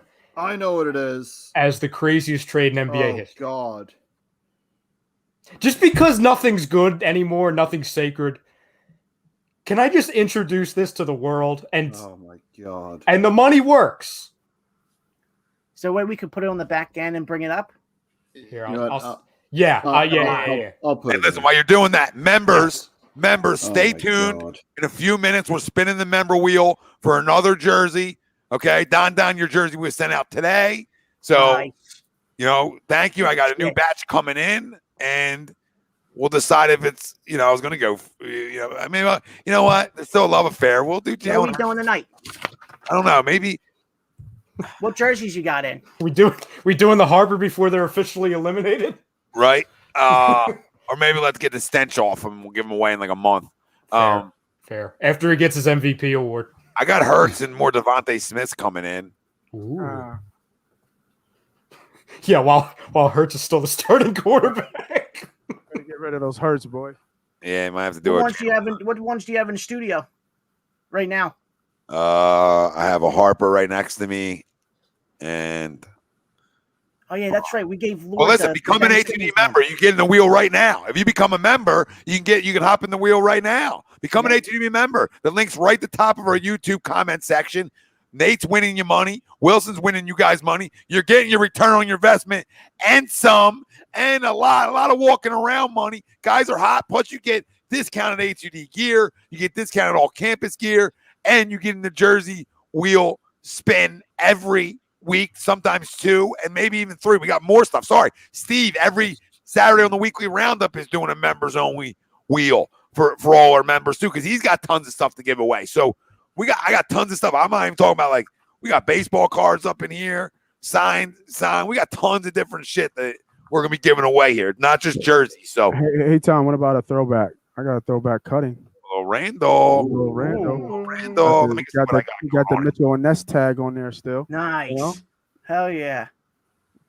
Little black, little patch, little Jerome Brown patch. We got That's some stuff nice. there, man. Here you go, Frank. I'll send you the image like this. This is better. All right, Frank. All right. Yeah. I was just about to upload it right now, and Well, I timed it perfectly then. I know. There you go. I just think it's laughable. Real quick on Ben Simmons before this trade proposal comes up. Oh, yeah. Is that he wants that Much he's better. done playing with Joel Embiid and that he wants his own offense. Yeah, you didn't hear that. Because now Shit. Joel Embiid. There you go. There you go. Ben Simmons. There you go. Piss on it a little bit. Perfect time. He said Yeah. piss on it. He said piss on it a little bit. It's I just- might do that it's one. just That might be funny the one to me. tonight. It might be Ben Simmons tonight. How Joel Embiid fucking catered to this guy for 5 years. Yep. Moved his game out to the 3-point line so the covenant paint is not all clogged for Ben Simmons. Yeah. And then all of a sudden, Ben Simmons says something, and now here we are. He wants his own offense. He wants to go to a team that caters to him. It's so laughable. So Yep. laughable. Such a pussy. He is. Oh. He is, man. What was that trade? I'm waiting for Frank to put in the back end. Yeah, I'm trying to clear something in the back end. We don't need this. Well, we put a lot of things back here, so Bluff City. Well, we need a lot of things, Frank. I do. Bluff City. We know that. He says, "Can we talk Eagles?" We talked Eagles for like an hour and 50 minutes. So go on back. Rewind. 40 Boy Lou says, "If I win the Ben Simmons jersey, I will do something disgusting to it." Oh, shit. 140 Boy Lou, 1 Simmons jersey. Play the music. And I got the trade up. All right. So somebody came in. They said, "Ryan, give us your craziest trade possible. If that would work money-wise." And I said, "Okay, I'll do that." So it's not a 1-team trade. It's not a 2-team trade. It's not a 3-team trade. It is a 4-team trade. Jesus Christ. Let's start at the top, shall we? Can't even fucking see. There's so much going on here. Yep. So the Sixers would be receiving Buddy Hield, because of course, Colin Sexton, Dylan Windler, Isaac Okoro. Good player. I think so. The Cavaliers would be receiving, well, number one, they'd be receiving a lot of signings, a lot of cash with the first 2 guys. John Wall, Ben Simmons, Shake Milton, and a 2025 first rounder via OKC or Brooklyn coming from Houston. The Kings would be getting rid of Buddy Hield, and they would be receiving Chetty Osman, Jaden Springer, and a first-round pick via Houston. And finally, the Rockets would be receiving Kevin Love and Ricky Rubio. So the exact transactions would be the Sixers would be giving up Ben Simmons, Shake Milton, Jaden Springer for those 4 players. The Cavaliers would be giving up Sexton, Windler, Okoro, Love, and Rubio. Both of those, Kevin Love and Rubio, would be just cash dumps. For Wall, Simmons, Shake, and a first. And then I already went over the other 2. What do we say, fellas? Other than it's just freaking nuts. If I'm the Cavs, it's a hard no. And if I'm Because the Kings, I would also say contracts. No. I'm getting 2 of the worst contracts in NBA on my team. So their core, I say no. Their core would be Jarrett Allen, Garland, Simmons, Wall. And then obviously, who did they draft this year, Ralphie? Mobley? Yeah, Evan Mobley. Yeah. Yep. So that would be their core. You said Garland, correct? Yeah, I said Garland. You remember John? Lord won a jersey and never sent us his address. You remember that? On the spin? Yeah. Oh, Lord, I you remember. won Yeah. a Ben Simmons jersey and you never sent the address. So you can then, because we figured, we did this wheel and you hit. And I was like, you know what? I'm giving him a Ben jersey. Mm-hmm. The biggest Ben supporter He there was is. the first winner of the night. He was the first spin. Yes. First Ever. one. And look, he's still standing strong. I mean, he's still saying, let him, maybe I'll have a change of heart. We're hoping he has a change of heart. I mean, what are we doing? Change of heart. Change of heart. Change of heart. I can't. I love you, Lord. Send me your goddamn address. Like, send it to Ben and you guys can snuggle together. Hills, why would the Kings do that? Number one, nothing in that says they're salary dumping. And 2, they're getting a young player for a guy that's not going to be on the team at the end of the year. They're only trading away Buddy Hield. And they're getting a first, Jaden Springer, who was a first, and Chetty Osman, who's a solid player. For a team that's going to be in the 12th seed anyway. For a guy, Ralphie, you know this, you're a Western Conference guy. How long have they been trying to trade Buddy Hield? Ever since he's got there. Thank you. All right. We got Joel Embiid. Tonight? There we go. That's what we're going with. Nice. There you go. Okay. I like that. Sticking with the big dog, City Edition, Joel Embiid. It's the 2X. I got 3X's coming in, but Nice. hey, you get what we're giving. We're giving. I'm going to get bigger sizes so winners can sort of tell me their size too, and we can get guys' jerseys they're going to wear too. No, we're spinning now, 40 boy. Joel Embiid. Guys, one last chance to become a member tonight. We're always winning you money. All right? You get a lot of perks. Nobody giving out picks for $9.99 a month. Nobody. So, become a somebody. And nobody's hitting them like we're hitting them. Oh, we No, thought Lord, it was a wasn't joke. I told Wheeler to hit you up. Okay, so we have all our members in here. Yep. Correct. If the member joins, well, we're not doing this. We'll do it next time. All right, let's give it a spin. See who's going to win the Joel Embiid jersey. For Joel Embiid, baby. Don's out. He can't win this. If it's on Don. Walker is also out. We noticed you, Senpai. You win. Spent. What is it? Senpai. 908. I don't know that guy. Who that is? I don't know that guy. All right, so I've never became seen a that member. guy. He became a member during an episode of Sports Hounds, and I noticed him, but Brinkman and Brad didn't acknowledge that Senpai became a member. So Okay, well, listen. This is what I'll do. We're going to spin it again. Listen, it's his, but I don't know how to get in touch. No, yeah, and here's the thing. I have never seen this person. Never seen him in I don't- any of the shows. I feel like I'm This on here. might be a joke. This might be just like Ralph's burner. Hey, my burner. I don't know. I've never seen the he guy. appeared in a couple chats. Has he? Chat. He has. Everybody in the chat. We've got over 100. Okay, then I'll get him a jersey when he shows his face and gives me an address, but he's not on this one. But I promise he's a winner. I'm just not going through Dog the Bounty Hunter tonight. Yeah. You know what I mean? So he wins a jersey. I'll get him a jersey, his choice. All right, but he's got to contact us. So if he ever listens back, since I never have seen him, but if he listens back, he knows he's a winner. And then if you see him if you see him floating, Frank, you gotta hunt him. You gotta let him know. Yeah. You gotta let him know he won something. Yeah. So you gotta tell him what's up, Frank. Like we would love a real Frank. of some sort. You don't do it, you're fired. I'm sorry. Our moderators are saying the same things. They've never seen them. Never seen them. So what are we doing? Spinning again? We're spinning again. All right. Who is the jersey? Who is the NFL player with the fake girlfriend?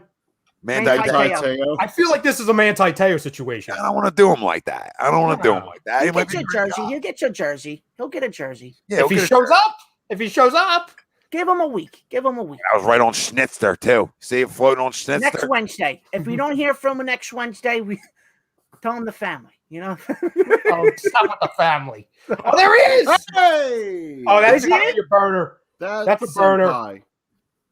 Does he have the logo next to him? This is hold on. Does he have the member next to him? No member next to him. Somebody just created. Hold on. Yeah. Well, he's not a member anymore, so he can't win. Oh yeah. Where did you come in? You membered us, and then you jumped out. No, somebody just changed their name. I know the tricks. Change your name. All right, we're respinning. Yeah, respinning. He's a winner if he's real. Okay, respinning for Joel.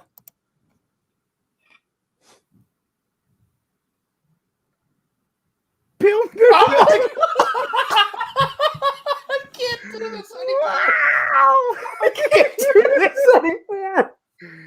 I've never seen this guy in chat before, so we might. Yeah, no, this guy. Who Bill is? Who's Bill?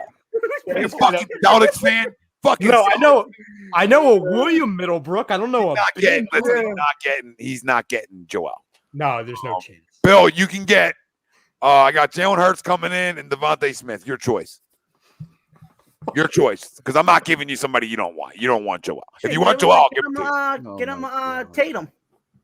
Fuck Jalen Brown. I'm not pre-ordering for him now. Relax. Like, you know what I mean? You're not pre-ordering. Yeah, Call up Fanatics. He's going with Smith. All right. So Joel's still available for some lucky winner, not named Sambai. And Don, grow up. You're like the second winner. You wanted Joel? Yeah, I know. He's getting wait. Don, you're getting 2 jerseys. You already were promised the Cunningham, and then you got the Embiid the other night. Yeah, you won the Embiid. And I said, do you want something different? And he said, no, send me the Embiid. So it was sent today. So Marky Mark wants Ralphie, are you selling your broken chair? Marky Mark wants it. No, it's out in the trash. It's done. Go dive for it. That's an auction item.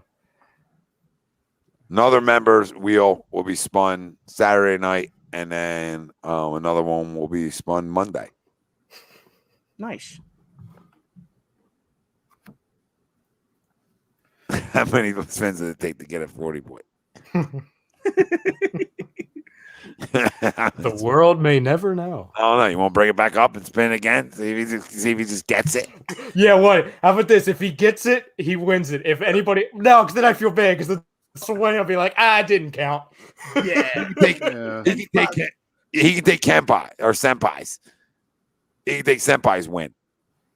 Oh yeah, true. No, it's good. We're good. 40 boy, stay in tune. You'll get one sooner or later. Yeah. Some of these if people. a Lions fan won one, that means you can win one. Everybody's over. The Lions fan wins one. Anybody can win one. Anything's possible. Anything is possible. Good old KG. All right. Anybody got anything else? Nope.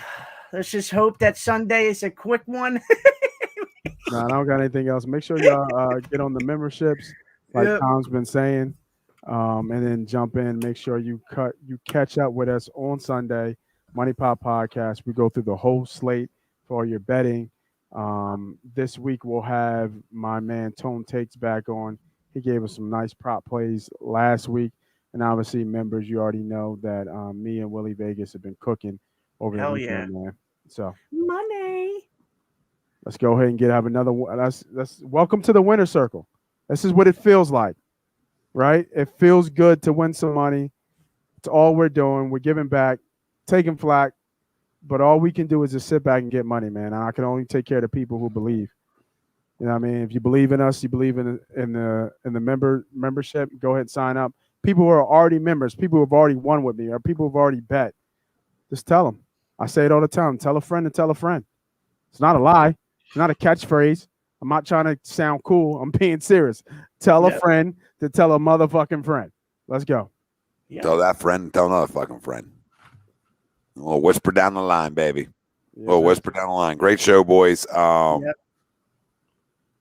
Yep. And it's most likely that the you know what I never gave you? I never gave you my players at a game for Sunday. Oh yeah. That should be fun.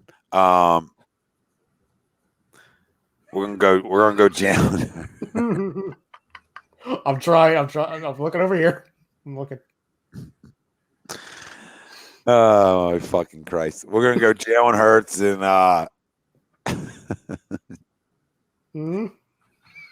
Fletcher. No. Singleton. Josh Sweat. Josh Sweat. Oh yeah. Steal a contract. 30% of the snaps. That's how I'm going. Nice. Oh, it's so bad. Oh my God. I really don't think the Eagles are to winning, steal your money. This is the people out there that are still staying tuned winners. I think there's fucking like a 1.5% chance of winning if ESPN, win percentage. Like that's my percent. What is ESPN's win percentage? I gotta go look that up now. Hold on. I'll do this just because I want to add a little fun to the because there's no fun with Philly right now. There might be with the Sixers, but we gotta wait. I bet Jimmy if the Phillies won out, which that didn't last very long because they lost last night and tonight, that I would do something. I'll carry it over to this. If the Eagles somehow win on Sunday, on Monday's show, I will have my hair blonde. Bullshit. Okay. I wouldn't say it and record it if I wasn't going to do it. 32.6% chance of winning. So there's a 32.6% chance that your hair. Pretty high. I had it lower than that. It's pretty high. Yeah, fucking weird. The NFL is the weirdest sport of all time. You were telling me the Chiefs are 1-2 right now. I'll probably smack you in the face, knowing how well they play in September. Nothing makes sense with them right now. They don't look like the same offense for some reason. But hey, great spot to look like the same offense. It's come Sunday. You know what I mean? Great spot. But then what defense do we get? Do we get the defense that was exposed like we think they should be against a Cowboys team? Or do we get the defenses we saw the 2 weeks before that? I don't fucking know. Oh, Hills, that's not happening, Hills. He said Eagles win, then Ryan can't use the trade machine for a month. That's not happening. No chance. I didn't hear what his biggest regret was. What was it, Lord? That he didn't find a way to come back to Philadelphia. Okay. Well, yeah, my biggest regret would be going to the Pelicans still. I mean, that's just, you know what I mean? Playing that would be a regret. Playing for Stan. Yeah, like I would probably lose sleep the rest of my life knowing that I left Joel Embiid to go play for fucking Stan Van Gundy. JJ said that? Yeah. Actually, Lord timed it perfectly. I just posted it actually. Wow. He timed that literally the perfect timing. So, fam, you can go over to all of our socials and you can see the quote yourself. Yeah, you didn't have to fucking listen. You didn't have to take $25 million. You could have taken 15. You really wanted to come back. I loved it. I love the guys after the fact. My big regret. All right. But no, he wanted to go play with Dunk Master himself, Zion Williamson. So 32% chance your hair's blonde on Monday. 40 Boy Lou's comment is like it sums up why I am who I am. He says Ryan would rather be forced to dye his hair blonde than stay away from the trade machine. I didn't say I was sane. Yeah, I would take the trade machine. Oh my God, he's talking about testing positive. Bill, Jesus Christ. That would be my luck. Yeah. Mahomes won't freaking play. I see where this is going. Before you guys get out of here, get 20% off and free shipping with the code A2D at manscaped.com. Unlock your confidence. Always use the right tools for the job with Manscaped. Go take care of yourself, people. All right. Use the promo code and just clean it up a little bit. That's it. Clean it up a little bit, and you'll feel better about yourself. And we have a new sponsor that I love the app. Their daily fantasy with the NFL is awesome, and that's FanUp, and it's the best way to enjoy fantasy sports, daily NFL contests, and more. Win great prizes. Sign up today. Use promo code A2D. That's 5,000 bonus points, which is a $50 value at FanUp.app or right on the Apple Store. And listen, you get bonus points for just signing up. So it's common sense. I won $75 last Thursday night's game, and again, no salary cap, so it's easy. It's easier, right? Than DraftKings and other ones where you got to put a cap on them. You don't have to. So go check out the app. Soak it in. Enjoy it. And we are brought to you by the Counseling Center and Sunrise Detox. We know many of us and our families deal with mental health and addiction issues, and we are happy to support the Counseling Center and Sunrise Detox. If you need help, reach out to our guy, Rob Lutman, 856-651-8117. For Frank Vespi, Nate Moss, Ralph Delvecchio, Ryan Brodo, the great Noah Eaton, who's no longer with us, but stayed awake for the time he was on. I'm Tom Arnone. Everybody out there, we love you. We can't thank you enough for the comments, everything, the likes, hit the subscribe, and like Nate said, tell a friend to tell a motherfucking friend, and then have that friend make sure he goes and tells somebody else he fucking knows too. So everybody tell everybody. Whisper down the line, get the cans out, right? Window to window. Say, following A2D. Look like I was fucking sucking. Okay, look like Ben Simmons. Screenshot. Like Ben Simmons and Callie. We're out. Said his name.